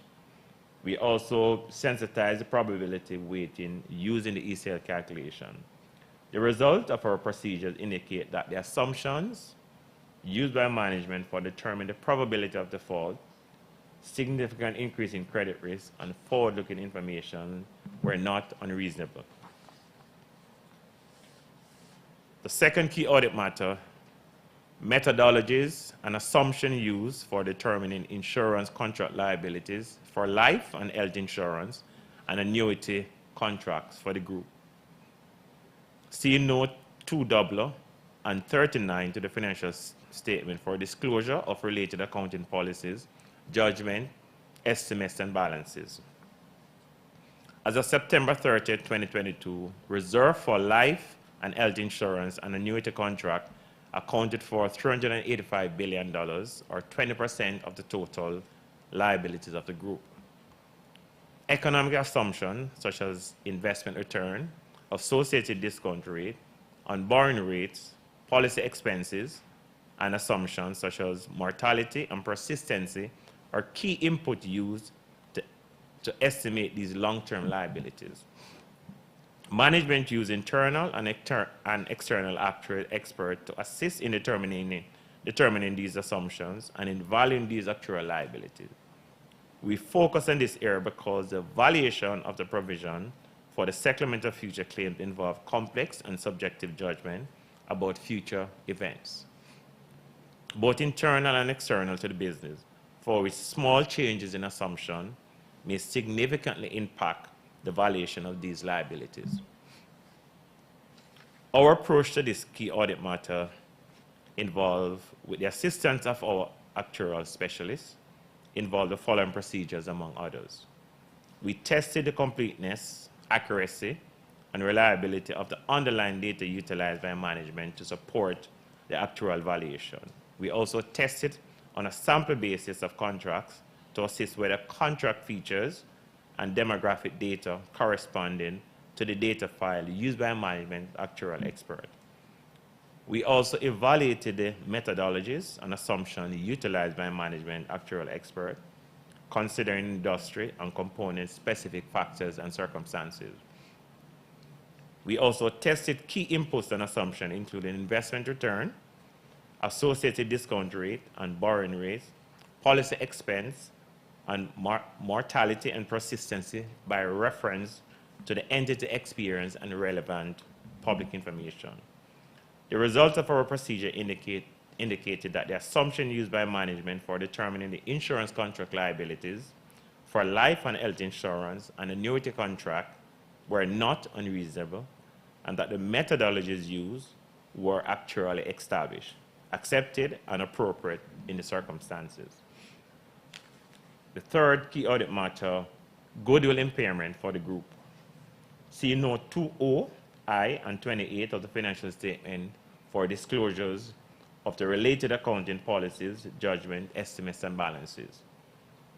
The total carrying value of goodwill was $20 billion, or 1% of the total asset as of 30th September 2022. In accordance with IAS 36, impairment of assets, management performed an annual goodwill impairment assessment to determine whether the carrying amount exceeds the recoverable amount of each cash generating unit, the CGU, to which the goodwill is allocated and is therefore impaired at the reporting date. Goodwill resulting in the recoverable amount of a CGU is calculated as the higher of the value in use and fair value less cost of disposal. Management determined the recoverable amount by reference to value in use, which is based on discounted cash flow projection over which management makes significant judgments on key inputs. As a result of the assessment, management determined there was no impairment as of 30th September 2022. We focus on this area as the goodwill impairment assessment requires significant management judgment, and estimation is sensitive to change in key assumptions and due to potential impact of the increased volatility of prices in various markets on key assumptions. The key assumptions were assessed by management as being the revenue growth rate, the projected reinsurance, projected claims ratio, projected expense ratio, the terminal growth rate projection, and the discount rate. Our approach in addressing this matter with the assistance of our specialists involves the following procedures, among others. We update our understanding of management approach to performing their annual impairment assessment. This included updating our understanding of the process by which management key assumptions and methodologies were developed and assessing their appropriateness. We also compare previous forecasts to actual results in order to assess the performance of the business and the extent to which reliance could be placed on management's ability to forecast. We also assess whether the 3-year forecast used in the valuation model was consistent with the board-approved business plan and that the key assumptions were subject to oversight from the board of directors. We also evaluated the revenue growth rate and the discount rate against valuation of similar companies with the assistance of our valuation specialists. We compare key assumptions to externally derived data where available, including market expectation of investment return, projected economic growth, terminal growth rate, and the interest rate. We also agree projected claims and expense ratio and reinsurance to audited financial information and assess for reasonableness in light of the current economic climate and market outlook. We tested the calculation for mathematical accuracy and assessed the sensitivity of the calculation by varying the key assumptions and adjustment with management cash flow forecast.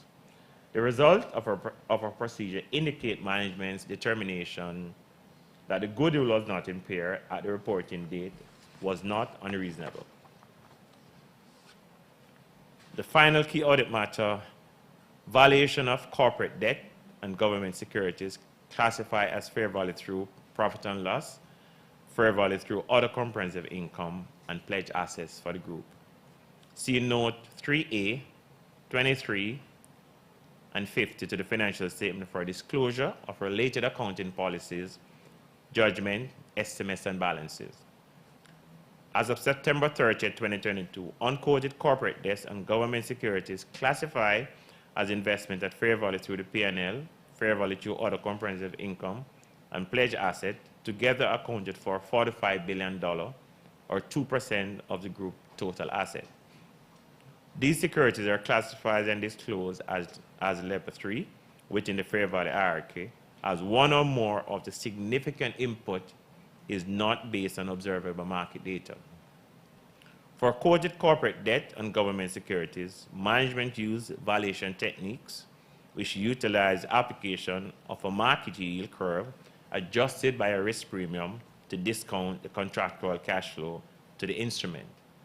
We focus on this area as the yield curve is an unobservable input requiring management judgment and estimation, which is subject to high estimation and uncertainty.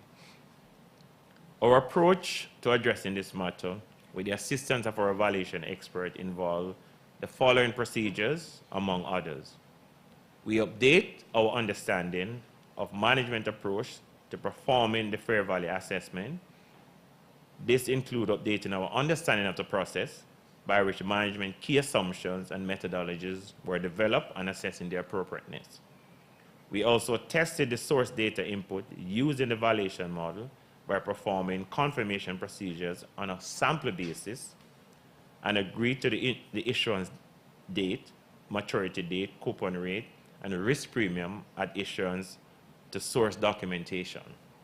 We also developed independent territory-specific yield curve using industry data and experience and compared to management yield curves. We tested on a sample basis the contractual cash flow of the underlying securities by comparing to source documentation and evaluated the impact of any variation. The result of our procedure indicate that the assumption used by management for determining the fair value of unquoted corporate debt and government securities were not unreasonable. Other information. Management is responsible for other information. The other information comprises the annual report, but does not include a consolidated and standalone financial statement and our audit report thereon, which is expected to be made available to us after the date of this auditor's report. Our opinion is on a consolidated and standalone financial statement and does not cover the other information and will not express any form of assurance conclusion thereon. In connection with our audit of the consolidated and standalone financial statement, our responsibility is to read the other information, identify above when it becomes available, and in doing so, consider whether the other information is materially inconsistent with the consolidated and standalone financial statement or our knowledge obtained in the audit, or otherwise appear to be materially misstated. When we read the annual report, if we conclude that there is a material misstatement therein, we are required to communicate the matter to those charged with governance. Responsibilities of management and those charged with governance for the consolidated and standalone financial statement. Management is responsible for the preparation of the consolidated and standalone financial statement that give a true and fair view in accordance with IFRS and with the requirement of the Jamaican Companies Act, and for such internal control as management determined is necessary to enable the preparation of consolidated and standalone financial statements that are free from material misstatement, whether due to fraud or error.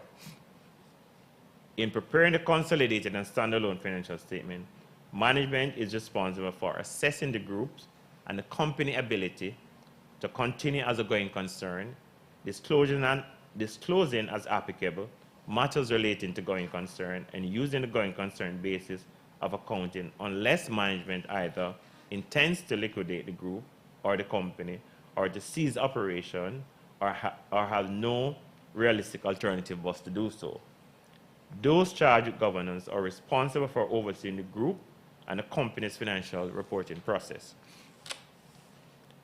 Auditors' responsibility for the audit of the consolidated and standalone financial statement. Our objectives are to obtain reasonable assurance about whether the consolidated and standalone financial statement as a whole are free from material misstatement, whether due to fraud or error, and to issue an auditor's report that include our opinion. Reasonable assurance is a high level of assurance, which is not a guarantee that an audit conducted in accordance with ISAs will always detect a material misstatement when it exists. Misstatement can arise from fraud or error or are considered material if, individually or in aggregate, they could reasonably expect to influence the economic decision of a user taken on the basis of these consolidated and standalone financial statements. As part of an audit in accordance with ISA, we express professional judgment and maintain professional skepticism throughout the audit. We also identify and assess the risks of material misstatement of the consolidated and standalone financial statement, whether due to fraud or error, design and perform audit procedures responsive to those risks, and obtain audit evidence that is sufficient and appropriate to provide a basis of our opinion.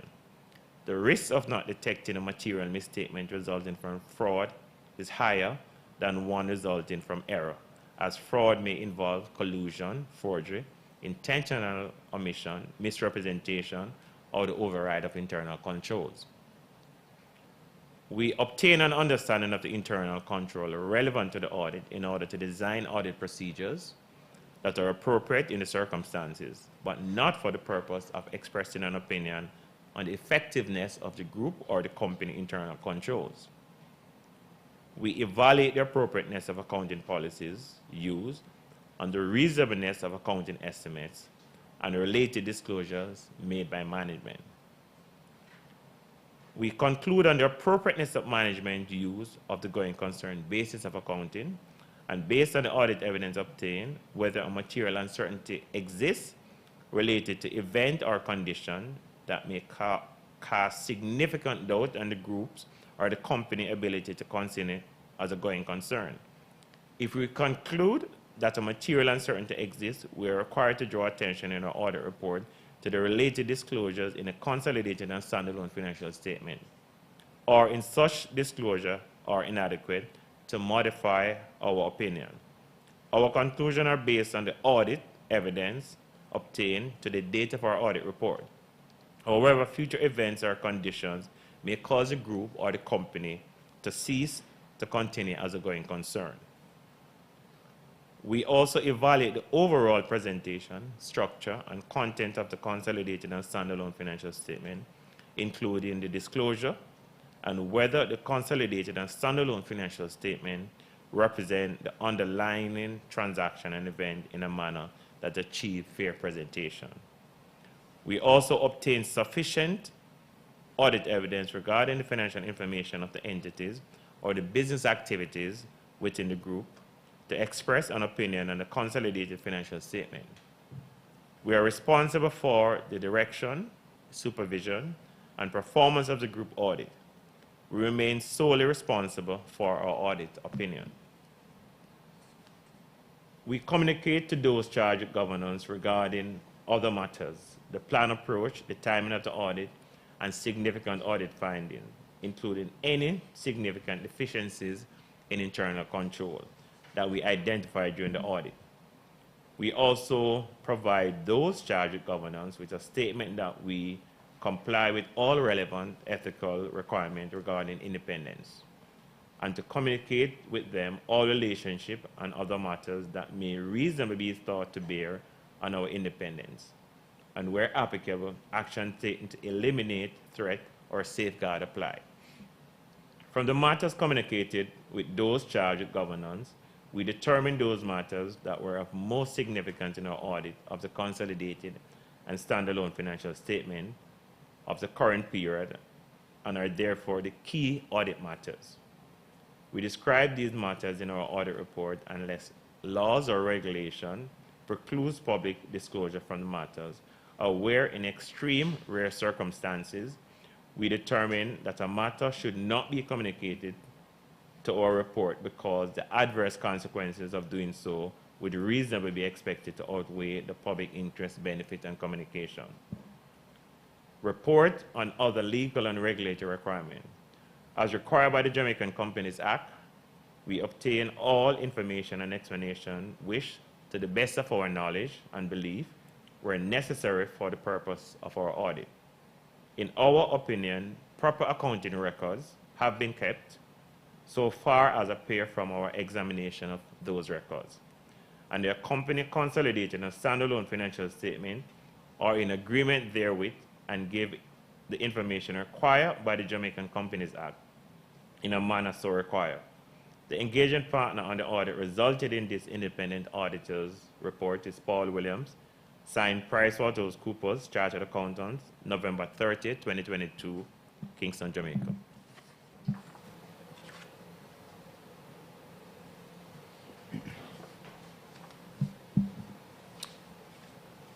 Thank you very much, Mr. Williams, for that marathon task. We'll now therefore take the resolution in respect of the financial statements and the reports of the directors and auditors. The director's report, of course, sets out the highlights of the operating results, and I now put forward the resolution as set out in the agenda, which reads as follows. that the audited financial statements for the year ended December 30, 2022, and the reports of the directors and auditors circulated with the notice convening the meeting be and are hereby adopted. Would a member please propose the motion? I propose the motion. And would someone please second the motion? I second. Thank you. Now, meeting participants were invited to submit questions prior to the meeting to a designated mailbox and during the meeting through the question and answer functionality in the application, and those would be our virtual participants. We are at the point where we would take questions and comments on the financial statements which were not covered earlier in the addresses. I have reviewed a number of questions which we have received online, and the questions don't relate to the audited financial statements which have been presented or the director's report, and so we will take those later in the meeting. We do also have shareholders who are present at the atrium in unfortunately less than ideal circumstances, for which we apologize. We are taking their questions as well. I have received one question, and I'm going to allow you to let me listen to it to see whether it should be taken now or later.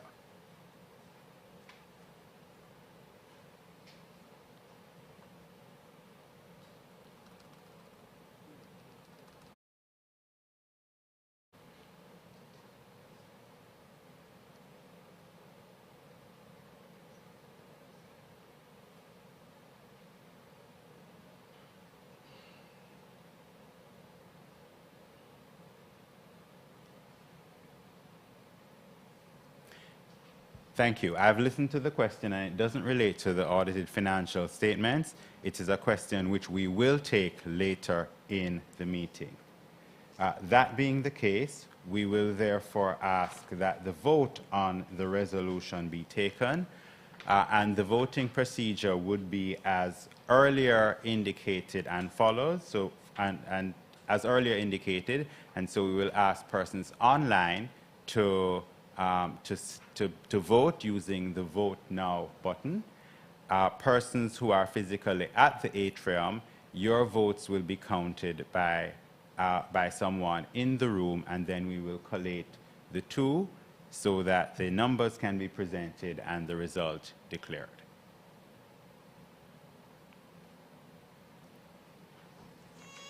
The first sound they make is to simply let the world know they're here. And then it's our duty to help them show the world why they're here in the first place. Give them every advantage with the Guardian Achiever, a plan that provides for their educational dreams and protects their health and life in the process. For more information, call 888-4LIFE to speak to an advisor or visit myguardiangroup.com. The way you've built your career into a masterpiece, so you can have days that look like a work of art, will be the legacy that will live on as your crowning glory.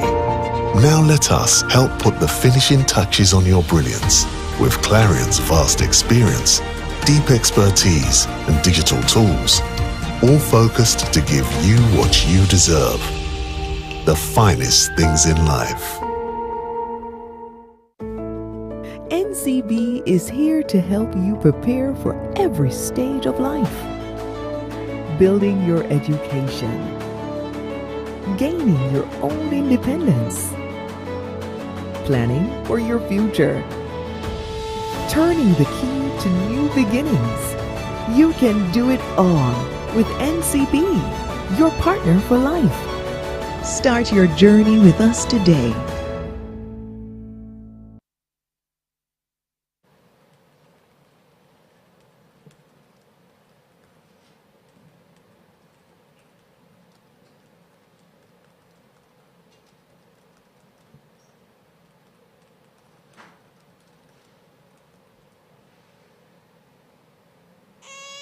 The first sound they make is to simply let the world know they're here. And then it's our duty to help them show the world why they're here in the first place. Give them every advantage with the Guardian Achiever, a plan that provides for their educational dreams and protects their health and life in the process. For more information, call 888-4LIFE to speak to an advisor or visit myguardiangroup.com. The way you've built your career into a masterpiece, so you can have days that look like a work of art, will be the legacy that will live on as your crowning glory.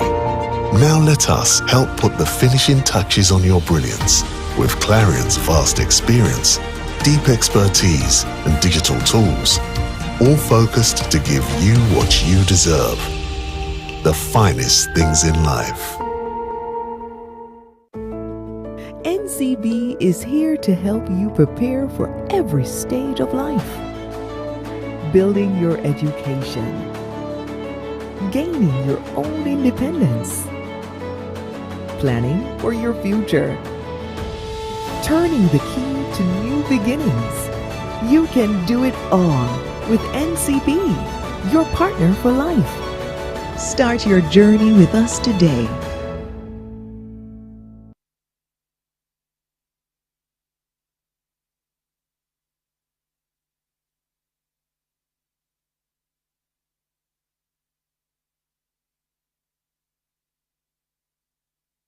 As a business owner, wouldn't it be mind-blowing if you could just pick up a new location or a larger factory from a magical shelf? Need a boost? There's no need for daydreaming. Get the capital you need to take your business to the next level with NCB SME Boost. Be empowered with the most flexible solution for business owners. NCB SME Boost is specifically developed to support your medium-sized business in any productive sector. NCB SME Boost, the next level is within reach. Apply online or schedule a visit to boost your business.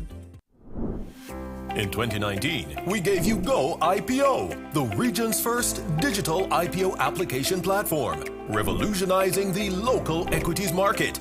With over $7 billion in capital raised via this platform, the innovation continues. Now we introduce the Go IPO Bond Portal, giving you a fully digital bond offer experience from application to confirmation. So there is no need to go in branch and no extra fees, because seamless access to wealth starts with NCB Capital Markets Limited. Visit goipo.jncb.com. Click offers, then bonds.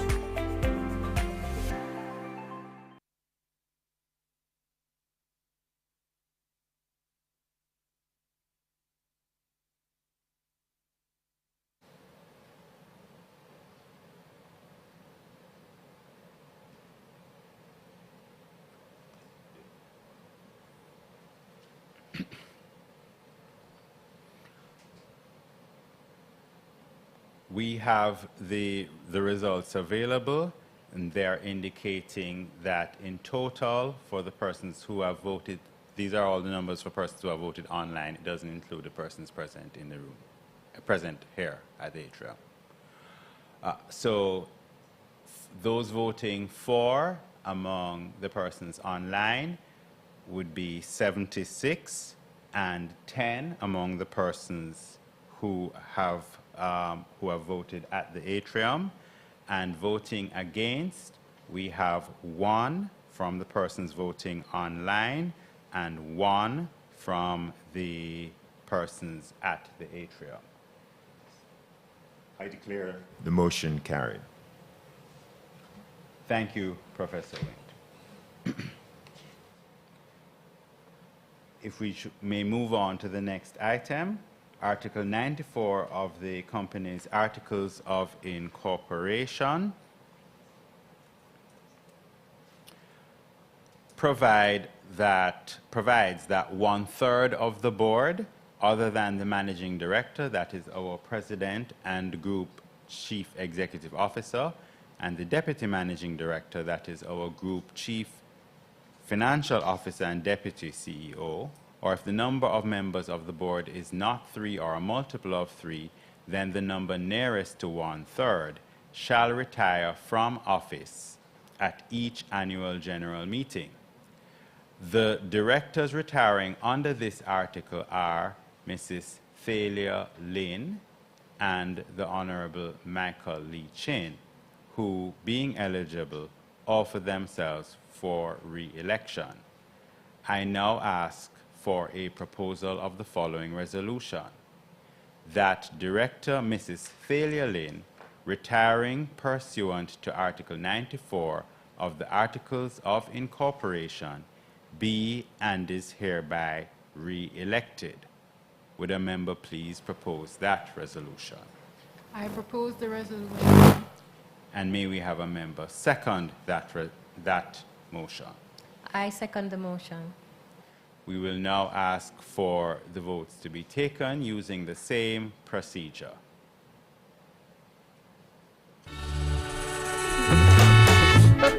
No matter who you are, where you are, or what you do, Link are for everybody. Whether you find yourself in a little situation on the hustle, or you're not in the hustle for leave home, we're here to help. Keeping you topped up,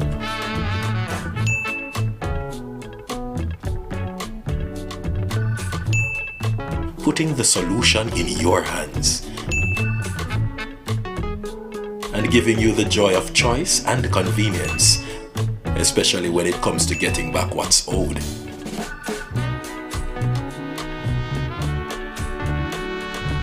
That's why life is better with Link.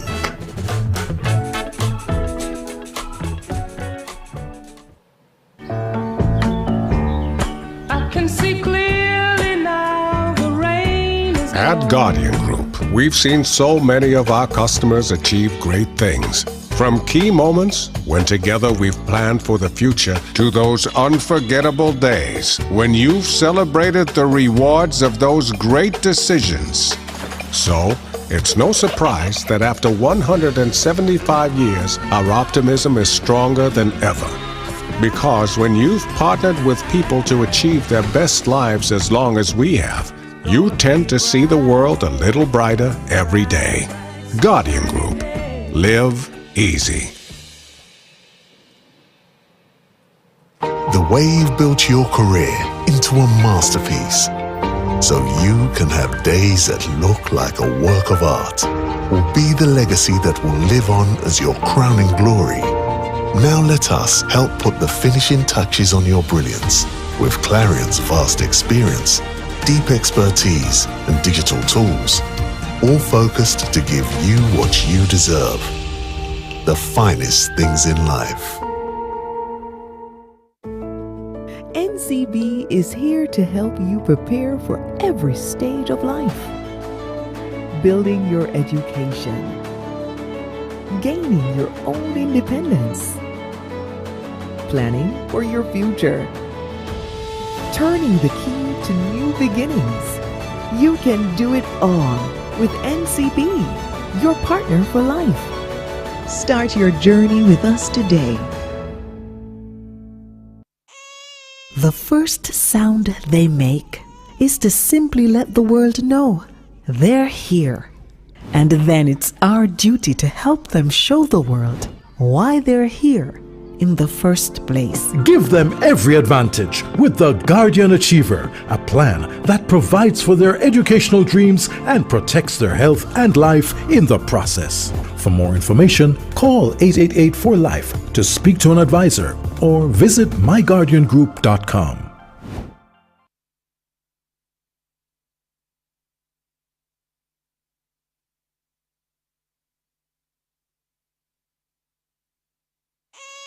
The first sound they make is to simply let the world know they're here. And then it's our duty to help them show the world why they're here in the first place. Give them every advantage with the Guardian Achiever, a plan that provides for their educational dreams and protects their health and life in the process. For more information, call 888-4LIFE to speak to an advisor or visit myguardiangroup.com.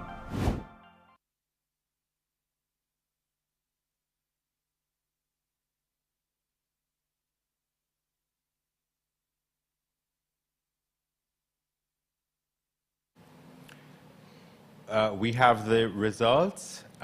Online, we have 59 for, and in person, we have 14 for.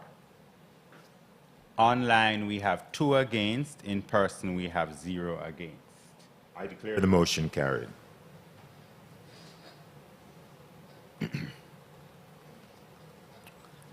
The next resolution in respect that we wish to take is as follows. That Director Mr. Michael Leachin, retiring pursuant to Article 94 of the Articles of Incorporation, be and is hereby re-elected. Would a member please propose that resolution? I propose that resolution. And may we then have the resolution seconded? I second. And we will now take the vote in respect of that resolution. In 2019, we gave you Go IPO, the region's first digital IPO application platform, revolutionizing the local equities market. With over $7 billion in capital raised via this platform, the innovation continues. Now we introduce the Go IPO Bond Portal, giving you a fully digital bond offer experience from application to confirmation. So there is no need to go in branch and no extra fees, because seamless access to wealth starts with NCB Capital Markets Limited. Visit goipo.jncb.com. Click offers, then bonds.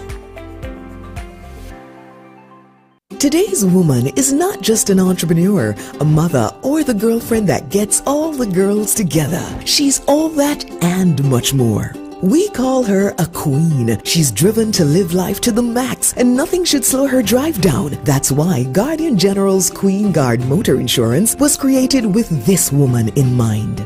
Delivering benefits like 24-hour roadside assistance, uninsured motorist protection, windscreen coverage, replacement of personal belongings, speedy claims settlement, and so much more at affordable premiums that won't break your pocket. For more information, contact your broker or call us at 876-935-6681 or toll free 888-468-3474.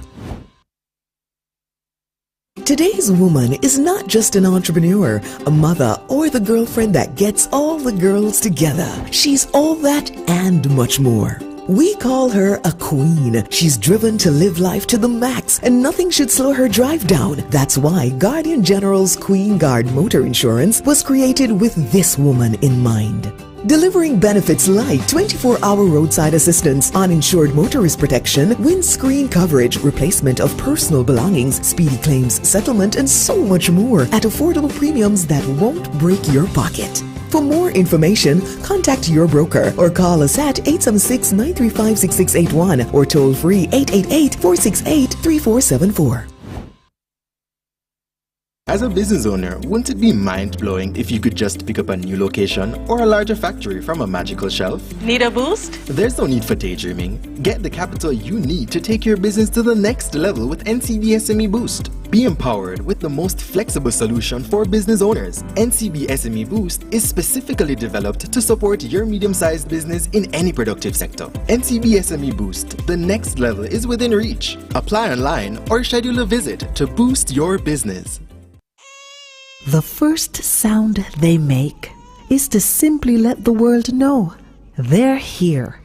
And then it's our duty to help them show the world why they're here in the first place. Give them every advantage with the Guardian Achiever, a plan that provides for their educational dreams and protects their health and life in the process. For more information, call 888-4LIFE to speak to an advisor or visit myguardiangroup.com.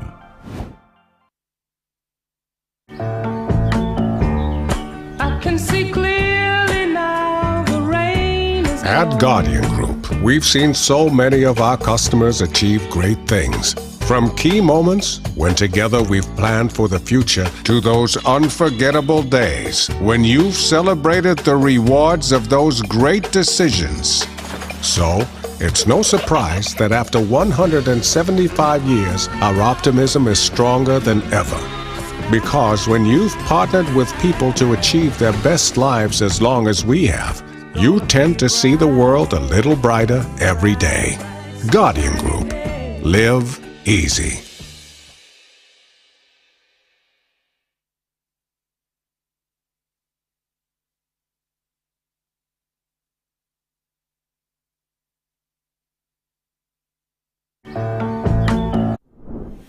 In 2019, we gave you Go IPO, the region's first digital IPO application platform, revolutionizing the local equities market.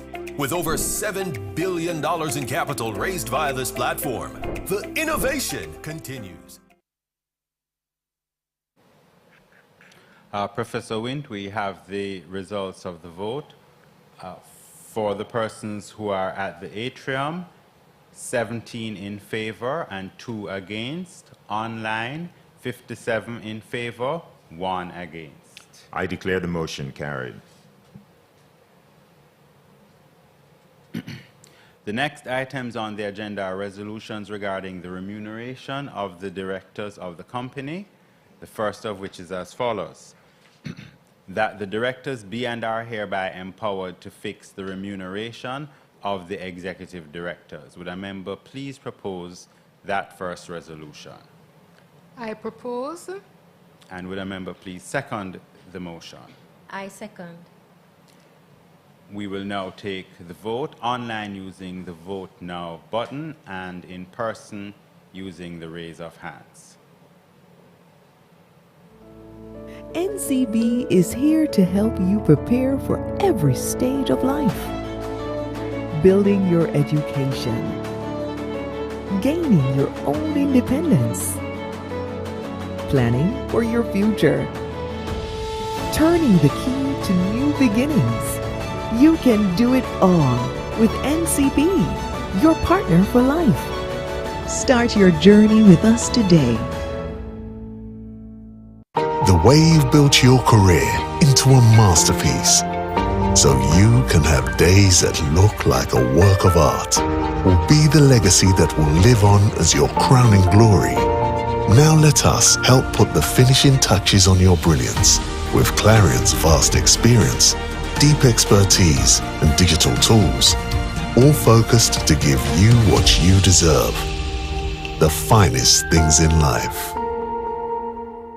As a business owner, wouldn't it be mind-blowing if you could just pick up a new location or a larger factory from a magical shelf? Need a boost? There's no need for daydreaming. Get the capital you need to take your business to the next level with NCB SME Boost. Be empowered with the most flexible solution for business owners. NCB SME Boost is specifically developed to support your medium-sized business in any productive sector. NCB SME Boost, the next level is within reach. Apply online or schedule a visit to boost your business. No matter who you are, where you are, or what you do, link are for everybody. Whether you find yourself in a little situation on the hustle, or you're not in the hustle for leave home, we're here to help. Keeping you topped up,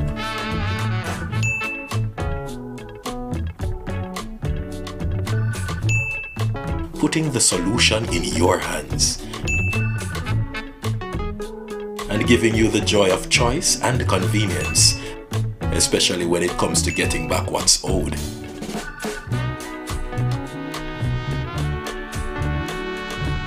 That's why life is better with Link.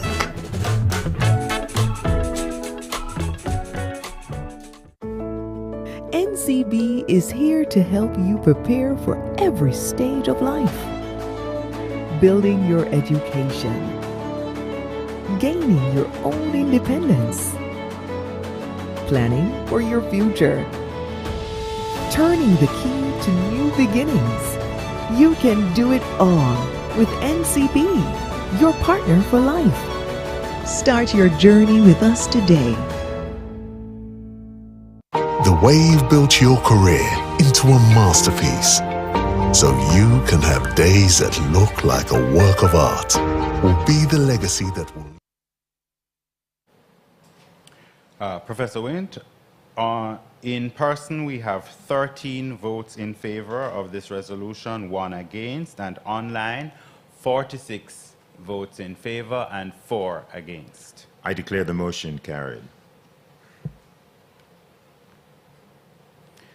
The second resolution in respect of directors' remuneration is as follows. Now, please note that the written form of the resolution circulated had an incorrect date, as did the original upload of the annual report to our website, but this was corrected, and the resolution the meeting is being asked to consider is the corrected resolution. And the intended resolution is therefore as follows: that the total remuneration of all of the directors combined, other than the executive directors, for the financial year of the company ending September 30, 2023, be and is hereby fixed at $30 million, which remuneration may include such share incentive scheme for directors as may be determined by the board. Would a member please propose that resolution? I propose. And may we have a member second that resolution? I second. Please now vote online using the Vote Now button and in person using the show of hands. NCB is here to help you prepare for every stage of life. Building your education. Gaining your own independence. Planning for your future. Turning the key to new beginnings. You can do it all with NCB, your partner for life. Start your journey with us today.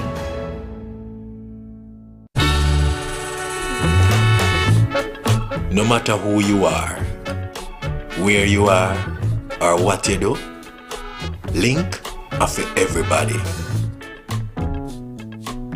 Whether you find yourself in a little situation on the hustle, or you're not in the hustle for leave home, we're here to help. Keeping you topped up,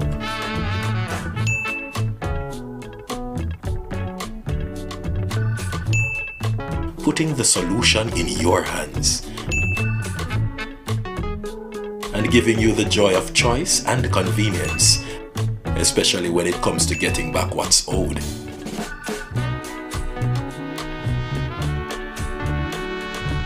That's why life is better with Link.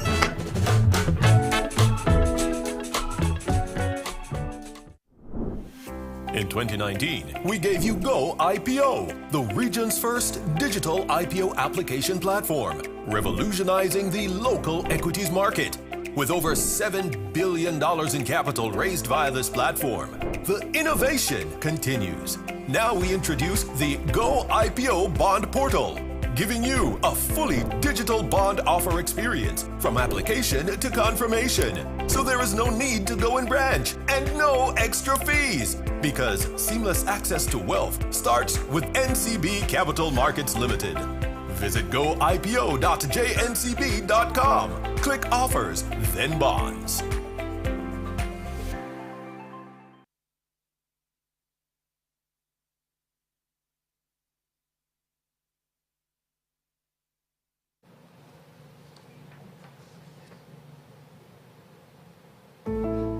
NCB is here to help you prepare for every stage of life.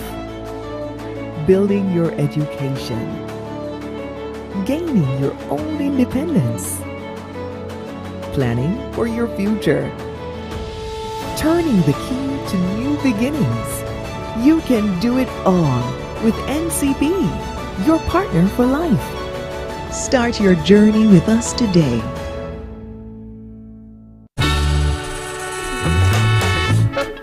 No matter who you are, where you are, or what you do, Link are for everybody. Whether you find yourself in a little situation on the hustle,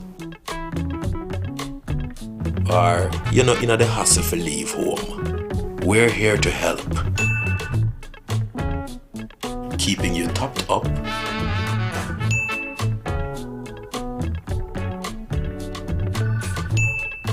putting the solution in your hands, and giving you the joy of choice and convenience, especially when it comes to getting back what's owed.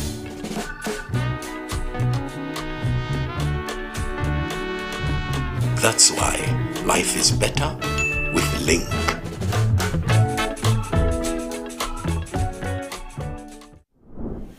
In 2019, we gave you Go IPO, the region's first digital IPO application platform, revolutionizing the local equities market.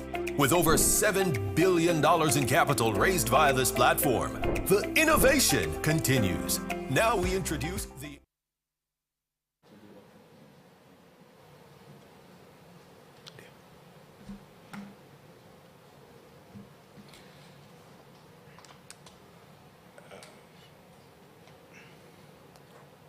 Professor Wind, we have the results available. For the persons voting online, we have 51 in favor, 4 against, and for persons present in person, we have none in favor and 5 against. I declare the motion carried.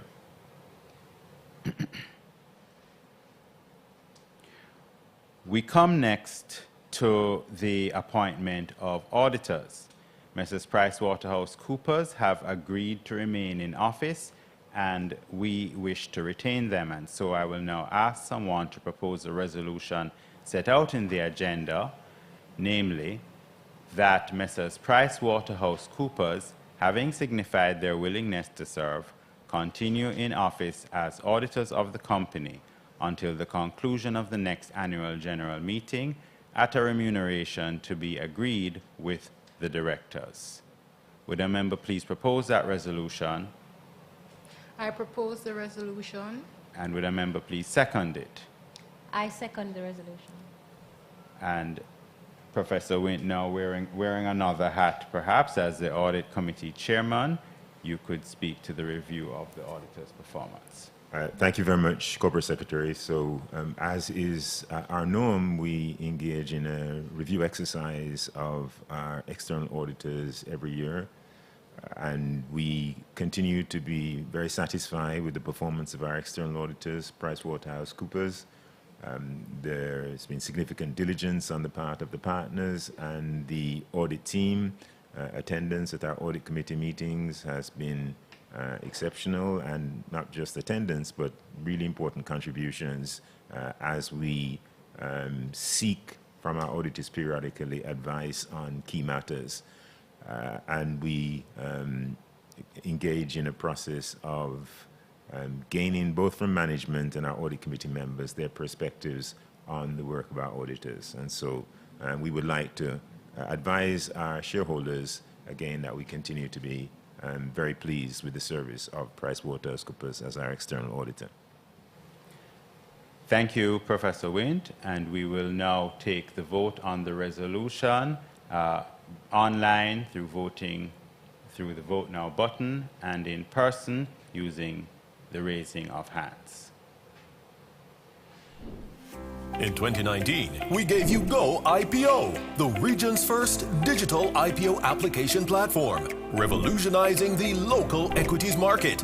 With over $7 billion in capital raised via this platform, the innovation continues. Now we introduce the Go IPO Bond Portal, giving you a fully digital bond offer experience from application to confirmation. So there is no need to go in branch and no extra fees, because seamless access to wealth starts with NCB Capital Markets Limited. Visit goipo.jncb.com. Click Offers, then Bonds. As a business owner, wouldn't it be mind-blowing if you could just pick up a new location or a larger factory from a magical shelf? Need a boost? There's no need for daydreaming. Get the capital you need to take your business to the next level with NCB SME Boost. Be empowered with the most flexible solution for business owners. NCB SME Boost is specifically developed to support your medium-sized business in any productive sector. NCB SME Boost, the next level is within reach. Apply online or schedule a visit to boost your business. The first sound they make is to simply let the world know they're here. And then it's our duty to help them show the world why they're here in the first place. Give them every advantage with the Guardian Achiever, a plan that provides for their educational dreams and protects their health and life in the process. For more information, call 888-4LIFE to speak to an advisor or visit myguardiangroup.com. The way you've built your career into a masterpiece, so you can have days that look like a work of art, will be the legacy that will live on as your crowning glory. Now let us help put the finishing touches on your brilliance with Clarion's vast experience, deep expertise and digital tools, all focused to give you what you deserve, the finest things in life. I can see clearly now the rain is At Guardian Group, we've seen so many of our customers achieve great things. From key moments when together we've planned for the future to those unforgettable days when you've celebrated the rewards of those great decisions. So, it's no surprise that after 175 years, our optimism is stronger than ever. Because when you've partnered with people to achieve their best lives as long as we have, you tend to see the world a little brighter every day. Guardian Group. Live easy. NCB is here to help you prepare for every stage of life. Building your education. Gaining your... Professor Wint, the votes are as follows. For persons present in person, we have 15 in favor, 15 in favor and 1 against. For persons participating online, we have 54 in favor, 0 against. I declare the motion carried.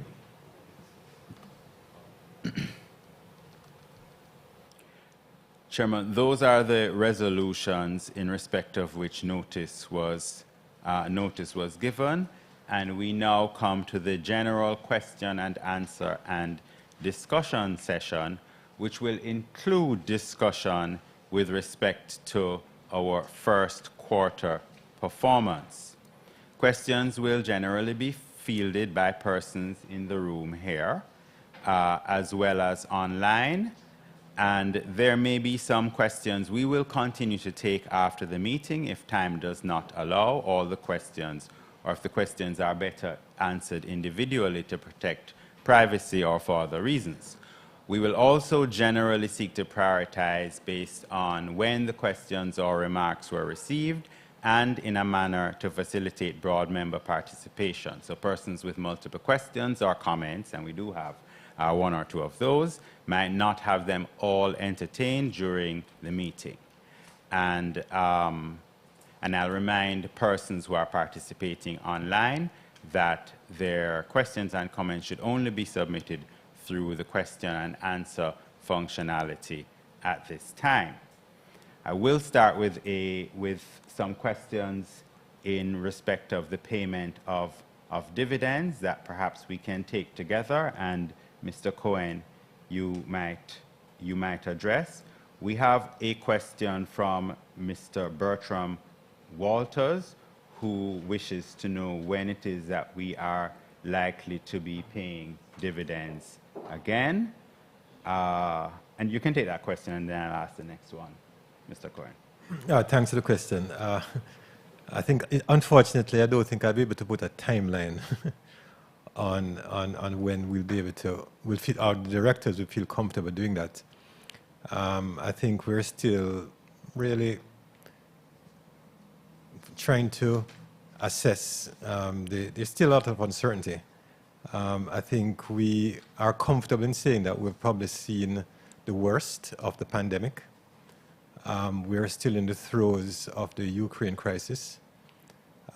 We are still trying to assess and get a better feel of the implications of the regulatory changes that we're anticipating, and also the implications of IFRS 17 on the financials of our insurance group.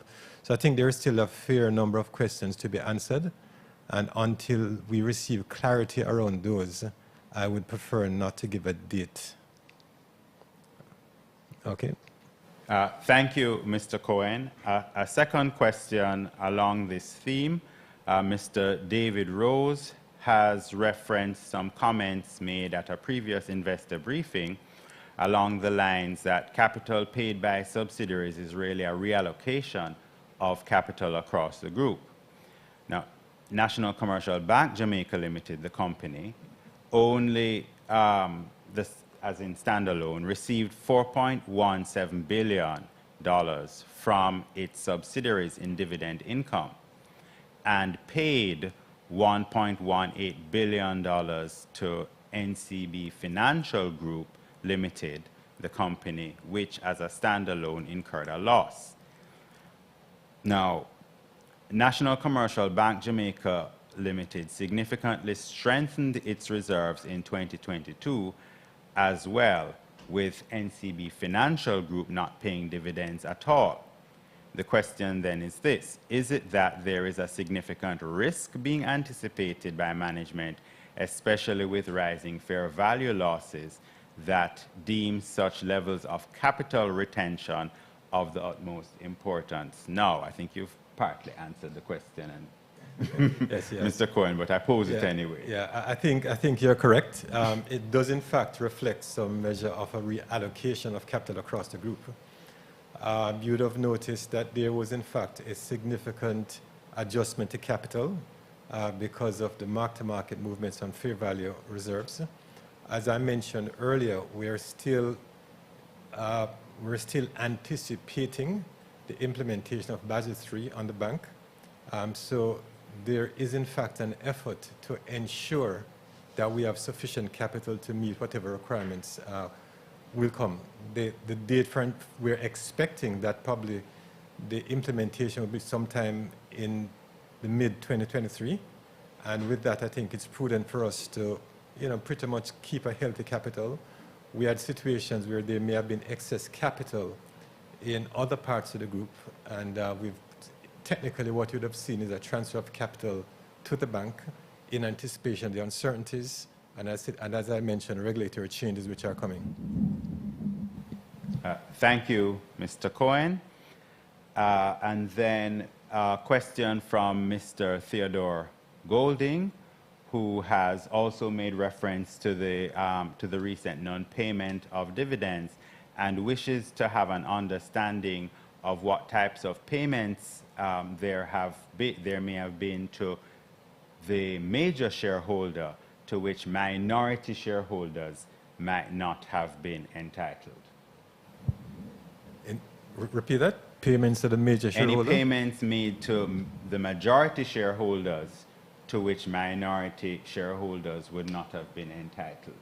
So whether in respect of management fees, etc., in which the major shareholder might participate. Yeah, there would have been management fees paid to the major shareholder. Management fees paid to the major shareholder and also to NCB Financial Group as a standalone holding company.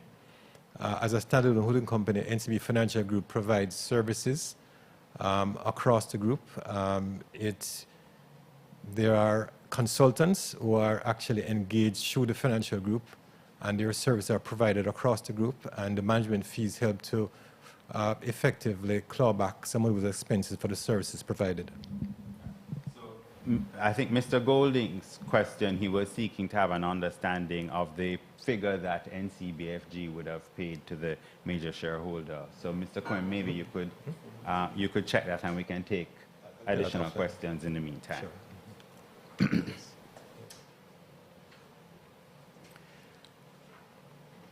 Mr. Ralston Samuels has this question, which we'll ask Mr. Hilton to answer. In the light of the current macro backdrop, how is the strategy impacted and the timeline to achieve higher return on equity and return on assets consistent with pre-pandemic levels? Well, I think all the evidence supports, and if you listen to Mr. Cohen's comments earlier, that the strategy has been challenged because we have had a much different environment from the one that we anticipated.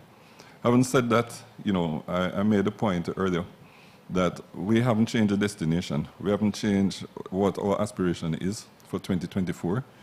We may change the route by which we get there. We may change some of the initiatives and so on, but we're still committed to our 2024 aspiration. And, you know, when we look on the landscape and we look on the possibilities, we believe that we are on the way and we can and will get there. So we are still committed to that path. Thank you, Mr. Hilton.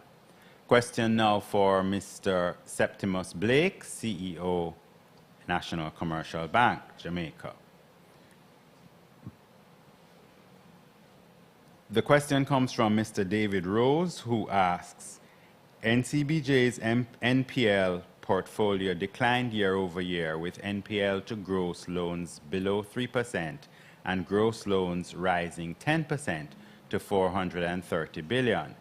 NCBJ has instituted 2 variable loan rate hikes in the last 7 months. Has there been an observed increase in delinquency following these hikes, or has there been additional restructuring to tailor clients' current financial circumstances? Also, how has loan growth moderated with the increased cost of financing for new loans for customers?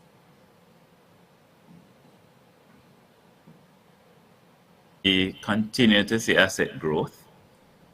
We also see our net interest margin holding despite the interest rate changes and also the competitive pressures.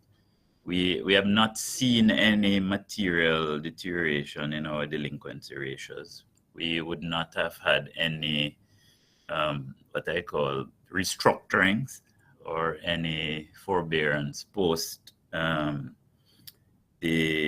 the support we would have given our customers during the COVID-19, the heights of COVID-19. Most of our, if not all of our customers would have exited those moratoriums, and the performance has been, I'd say, normalized. So we're seeing some dampening in loan growth, particularly in the business segments, but we expect that to recover. So we are cautiously optimistic in terms of our ability to continue to, to grow and to grow with quality. Thank you, Mr. Blake. Next, we have a question with respect to TFOB. I think maybe Mr. Hilton, we can ask you to take it. And the question is from David Rose, who asks as follows. TFOB, which operates the Link app, has made substantial moves in the last year, with the remittance license approval being the most significant one. Has TFOB onboarded any other provider besides MoneyGram? And why did TFOB need an extra $19 million equity injection in 2022? Also, can more granular metrics surrounding Link be disclosed in future reports? Well, is Vern on our own, actually? You'd like Mr. James to take the question? Yes. Mr. James is on. Yeah. Mr. James? Oh, can you hear me? We are now hearing you. Thank you. Oh, sorry about that. Yes, go ahead. Good afternoon, shareholders.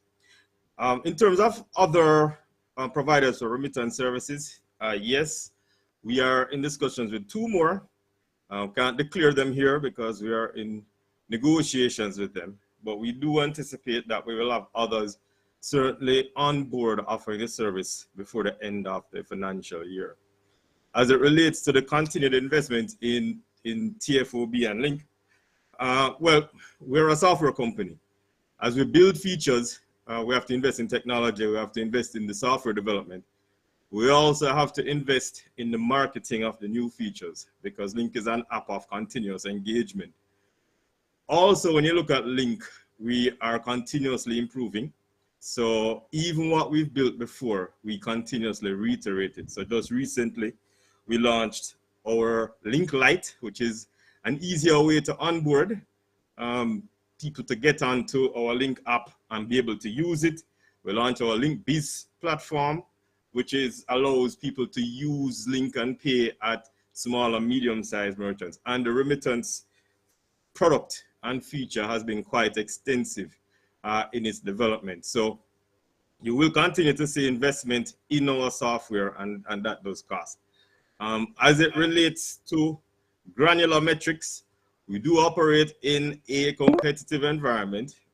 We're mindful of that, but we are certainly, in the spirit of good disclosure, willing to provide the relevant information to our shareholders. So we don't have any issues providing those metrics in support of disclosure, but we have to do it in the context of new entrants coming into the space every day. Thank you. Thank you, Vernon. Next question for, I think this is for Mr. Ian Shinapu, the CEO, the Group CEO of Guardians Holdings Limited. The question is from Mr. David Rose. He says, I recall the briefing in November where you spoke about the reinsurance situation facing a variety of GHL subsidiaries.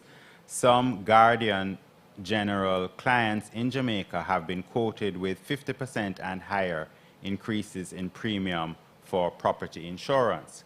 Could you please provide an update on the conclusion of the reinsurance negotiations? What level of capacity were you able to secure relative to 2021?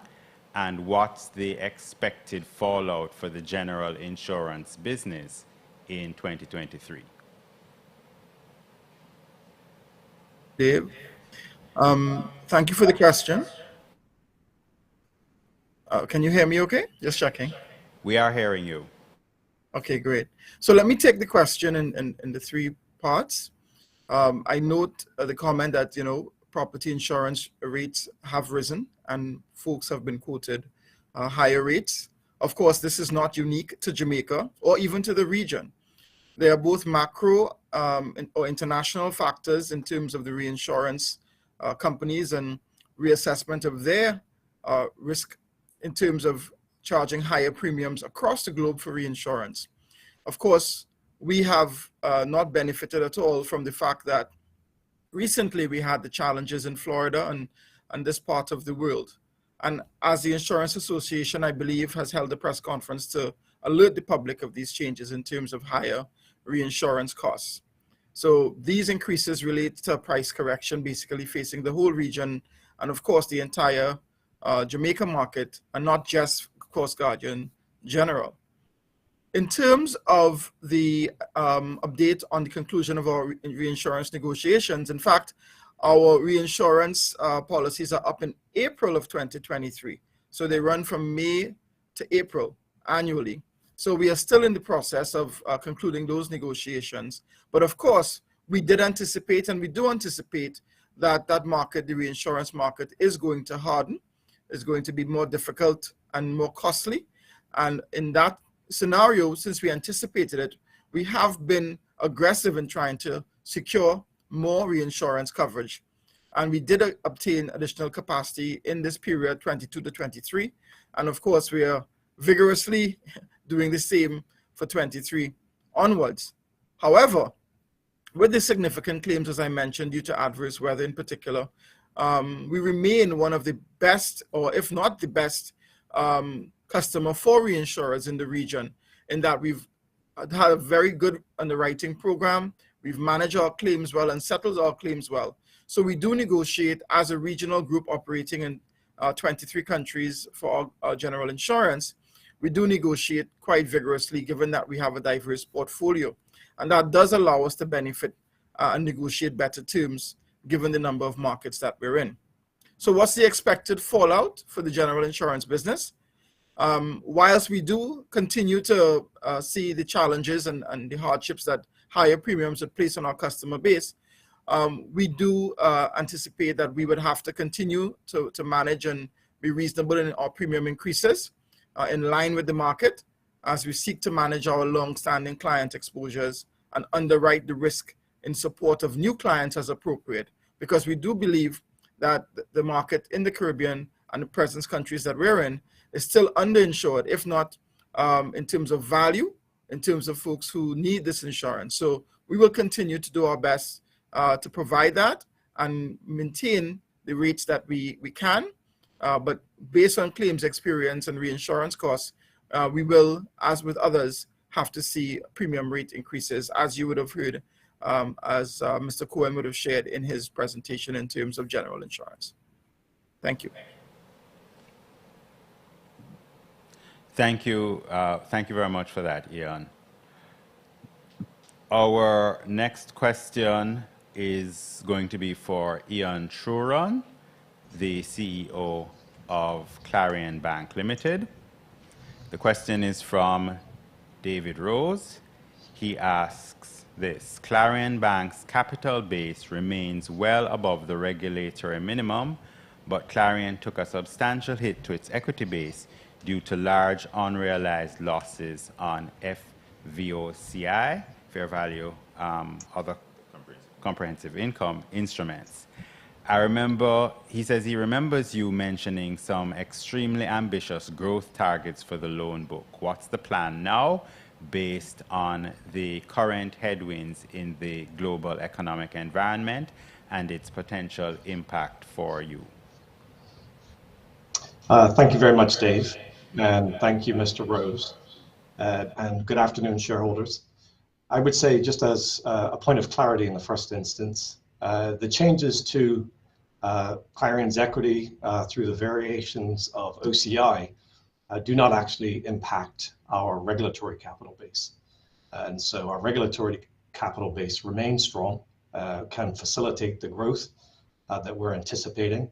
And I'm pleased to report, as at December the 31st, Clarion's standalone capital ratio stood at 23.77%. Insofar as our loan growth targets, I'm pleased to report that we did actually achieve 7% year-on-year growth in accordance with our plans. Our pipeline continues to be strong. We have good visibility into high quality credit opportunities. We're in the process of underwriting those, and therefore I am cautiously optimistic that trend will continue. Insofar as the headwinds, we certainly do recognize that both domestic, regional, and global headwinds that are in front of us. And therefore, we're focusing on sectors where we believe that we can continue to achieve sustainable growth in both interest income and, equally importantly, non-interest income. And insofar as the balance sheet is pertained in our asset quality, we continue to focus on improvements with regards to robust management of our loan portfolio, and we continue to experience positive trends insofar as our delinquencies and our non-performing loans, having achieved a 36% year-on-year improvement in our non-performing loan ratio. So again, in recognition of the headwinds in front of us, I do believe that we have some tailwinds and some momentum behind us. Thank you. Thank you, Ian.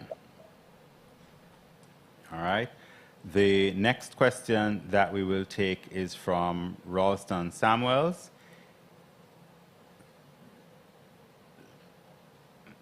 I think this question will probably be for Mr. Cohen. Can you share with us where you are on the efficiency journey? When you peruse the 2022 audited financials, there is around $200 billion of core operating expenses for that financial year, with a 68.6% efficiency ratio. Is there an efficiency ratio that you're aiming to maintain with the use of technology as a key enabler? Thanks for that question. I think we had established a target ratio of approximately 55%. That is still our benchmark on our target. Our ratios clearly have not been in line with that target because we must invest in order to get the efficiencies that we require. And I think we're going through the phase of investments, and we're now paying the price of those investments. And the expectation is that when we begin to reap the benefits of those investments, we expect to trend towards a target of 55%. In terms of timeline of getting there, I would want to give a timeline on that now, but certainly the 55% is something which we would have anticipated in the next couple of years. Thank you, Mr. Cohen. And also just checking, since we have you here, whether you have that, the figures you were looking for yet, or if you need some more time. I'll send it to you. I'm Still checking? Yeah. Okay. Let's move on. The question from Herman Taylor, and this one will be for Mr. Blake. What is being done to protect depositors' funds in the bank, given the various frauds in the current environment? Are there any additional measures the bank is taking to protect customers? Thank you for that question. I'd like to underline 4 areas that our group CEO would have referred to. So in his remarks in respect of fraud and what we're doing. So 1, we remain resolute and committed to our customers' account security. So protecting the organization and protecting our customers. And as we have said, we will reimburse our customers for those amounts which are losses that occur in their accounts due to employee fraud, and we're resolute in that. The other area that we want to just reemphasize is the full transparency and accountability.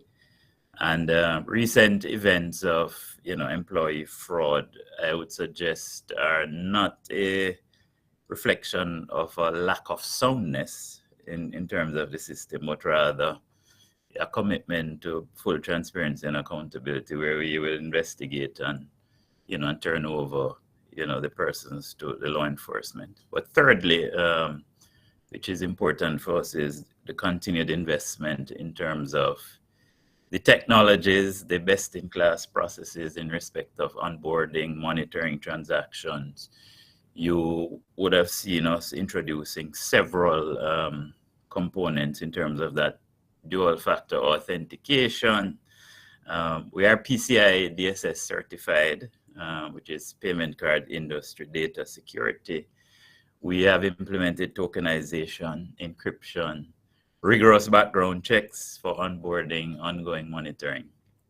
And we also have, a 4th area which NCB, is well known, is in terms of building public awareness. So educating our customers so that they too can take the necessary steps to protect themselves. And we will continue to make the necessary investments in terms of, advanced mitigation measures, prevention, detection, investigation. So our customers can be assured that, you have our commitment in terms of us protecting the customer and also protecting the organization from threats.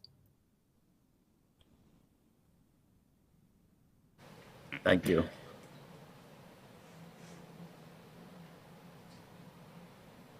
Thank you.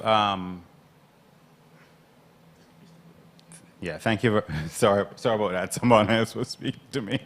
Thank you very much, Mr. Blake. Okay. The next question is going to be for Mr. Sadler. Could you provide an update on, with respect to Basel III from NCBJ's perspective?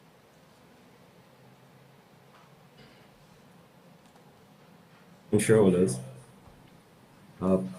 So for the question is on Basel III, right, Dave? Yes. Yes. So, well, at this point, we expect Basel III to be implemented later this year. And as we would have indicated at the previous investor briefing, that it will have a significant impact on the banking industry in terms of it's a comprehensive framework in terms of Pillar 1, which is in relation to capital.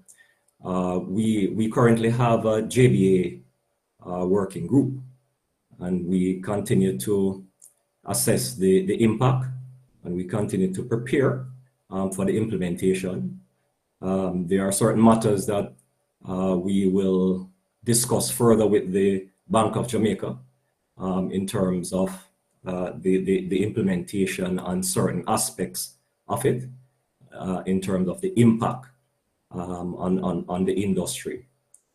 So we continue to work towards an implementation for this year, and we will continue to discuss with the BOJ and continue to ensure that we have a smooth implementation whenever that date is.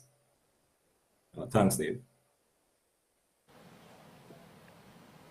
The next question will be for Daniel Cameron Duncan, and the question is from Mr. Rose. You have, at the last investor briefing, you spoke to the new POS rollout. Were you able to begin that deployment as planned? Also, how is your team working to further optimize retail payment avenues beyond Link and further encapsulate your presence in the Jamaican conversation, that is prepaid MasterCard or other products? Good afternoon, and thank you for the question, Mr. Rose. Hopefully you can hear me. Confirming? Yes. Okay, so yes, I can confirm that we successfully commenced the rollout of our new Verifone Engage terminals, as was committed in December. And so far, we have deployed almost 2,000 new terminals to our merchants. I'm delighted to also report that the feedback from our merchants has been overwhelmingly positive, and they have specifically expressed their love for the ability to connect via Wi-Fi, improving redundancy in the connection options, increased speed of transaction processing based on enhanced memory and processors, and the intuitive nature of the devices, making it easier for cashiers to quickly process transactions. In addition, as at December, we are the first acquirer in Jamaica to launch American Express acceptance under the new global network services model, which allows 100% of our merchants to immediately accept all Amex cards via their NCB POS terminals island-wide. With this addition, NCB accepts the most card types island-wide through a single POS terminal. So that's Amex, Dinos, Discover, JCB, MasterCard, Visa, UnionPay, and Multilink. As it relates to the second part of the question on how our team is working to further optimize retail payment avenues, I love that question. It is important to mention that with respect to our card offerings, we have a fulsome set of card products to meet the needs of our customers across all segments in both JMD and US dollar denominations. So we spend the vast majority of our time working to enhance the accessibility and benefits associated with these card products for our customers. This quarter, for example, we extended our buy now, pay later offering or installment plan to our business card users. We also are facilitating limit increases to qualifying business customers, enabling them to use their business cards to meet upcoming tax commitments, generating cashback and travel point benefits on this expenditure. And very important initiative, we are extending tailored card offers to meet the needs of our SME customers. Mr. Hilton would have mentioned NCB continues to lead the market with innovative payment solutions for both our cards and merchant customer base. We recently completed the staff pilot for NCB Pay, which is our new card app, which enables customers to digitally add their Visa and MasterCards into the app and conduct contactless transactions at point-of-sale machines, both locally and internationally, using only their mobile phone. This is the first in a series of new capability we intend to release in the upcoming months, including P2P transfers utilizing our card rails, which allows real-time 24/7 transfers to anyone with a Visa and MasterCard. So all of that to say, we believe the future for NCB Payments innovation continues to be bright, and we will continue to deliver on our commitments to enhance the payments experience of our customers. Thank you. Thank you again for the question. Thank you for that response, Danielle. We will take one more question, and it is from Mr. Rose. He says he saw a reference. Oh, I'm sorry. Well, it perhaps can be for Ian Chinapu, that is. He says he saw the reference in NCB's first quarter with respect to GHL actuarial adjustment and reserve strengthening. So this would be our recent release. What was that adjustment related to, and to what degree was there actuarial strengthening? Also, what was the reality for increased expenses for GHL in NCB's first quarter, which of course would be Guardian's fourth quarter of last year? Ian? Yes, sorry, just turning on my devices. Hi, thank you for the question, obviously. So our main, as you mentioned, Dave, our fourth quarter is NCB Financial Group's first quarter. And of course, at this time of the year, we do deep analysis on our actuarial reserves. So this one-off adjustment really pertained to analysis of accumulated pending policies. So it is one-off. It has been adjusted. We do not expect it to recur in the future quarters. It was, of course, being prudent. At the end of our financial year as well, we do analyses on our investment portfolios, especially our non-traded portfolios, etc. So these adjustments are coming in now.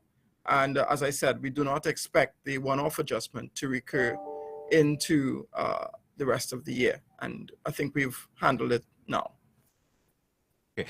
Thank you very much, Ian. That will take us back to Dennis with respect to now I understand that from Mr. Cohen that we'll need to revert subsequently in respect of the question that was asked by Mr. Golding, although I think we can say that the amount is not material to the affairs of NCB Financial Group.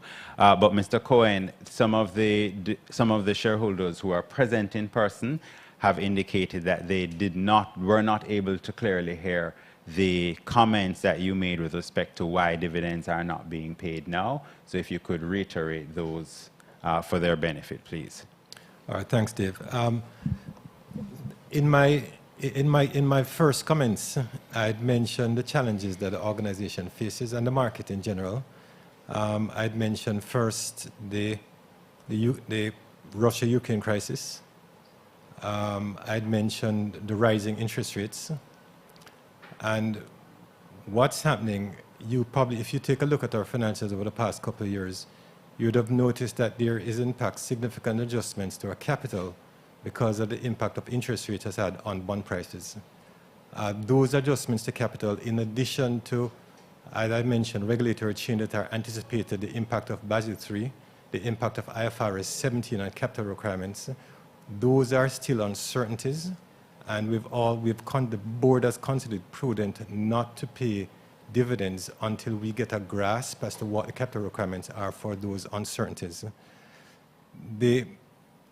You probably would have heard, I think Malcolm mentioned earlier, that the implications of Basel III for the local financial sector is in fact significant.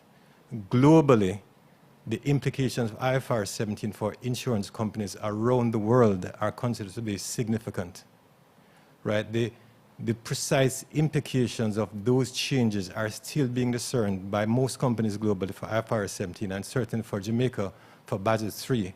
And I think it would be imprudent for the board to engage in an action which depletes capital, and I think it's just the right thing to do, to preserve capital until we have a good grasp as to what those implications are.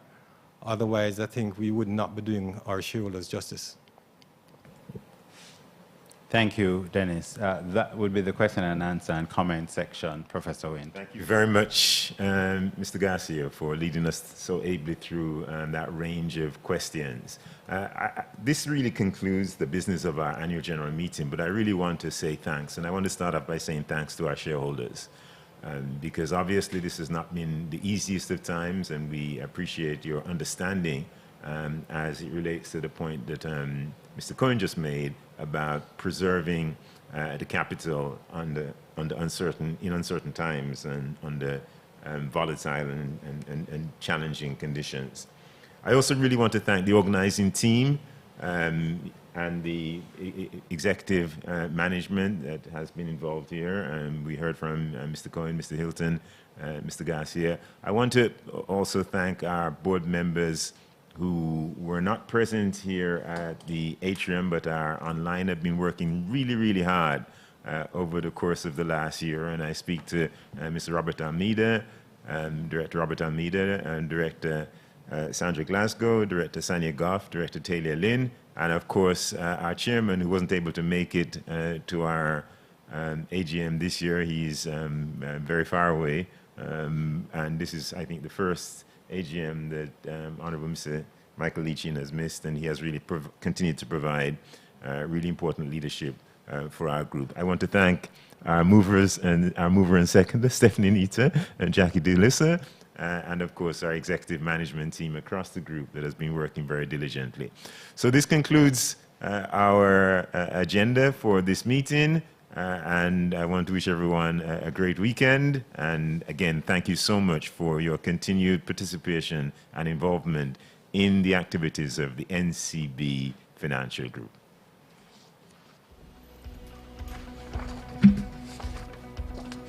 I am Gavin Samuels, and this is NCB's Unlocking Dreams. Since 2019, the NCB Foundation has been very much interested in this program. They actually supported robotics at Jamaica College while I was a student there and coach. So when we decided to bring the program to Jamaica, we came here and had a meeting with the foundation to share our vision for the program and the reach and impact that we anticipate we would be able to accomplish. The name of the organization that we've partnered with, which is FIRST, is actually an acronym which represents for Inspiration and Recognition of Science and Technology. Locally, we host a national robotics tournament where we have schools from across the Caribbean come to Jamaica to participate in this competition. The students play on a 12 feet squared playing field, where we're going to have 4 teams in each match. The robots that they're building is 18 inches squared. They have the opportunity to participate in engineering, programming. Empowering people means giving them the resources they need to be their best self. The very first year, they were able to commit 500,000 Jamaican dollars, which went a very far way towards equipping many of those first teams that participated in 2019. Since then, in both 2020 and 2022, the foundation committed $5 million each year, and in this year, 2022-2023 season, they've also committed 8 million Jamaican dollars. So we are incredibly grateful, and we quite literally could not be doing what we're doing today without the partnership that we have with the NCB Foundation. And it's more than just the money. because they come to our competitions, staff members and members of the NCB Foundation volunteer group. Volunteers at our competition every year. They help with judging, queuing, refereeing, and they've been doing that since the very first year. So it's an incredible relationship we have with them, and we are extremely grateful. My dream for the FTC Jamaica program is to see robotics in all the schools across the Caribbean, FTC in all our high schools, and we're actually starting a pilot for FLL, which is the primary school program. We're working with the principals and facilitators in each of these primary schools to introduce robotics to our primary school students. So these students will have a very strong foundation going into high schools that are going to have FTC programs as well. For me, unlocking dreams is showing students that what they see on TV, they can be that person in the future.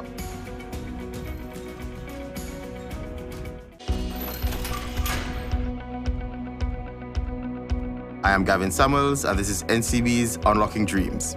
Since 2019, the NCB Foundation has been very much interested in this program. They actually supported robotics at Jamaica College while I was a student there and coach.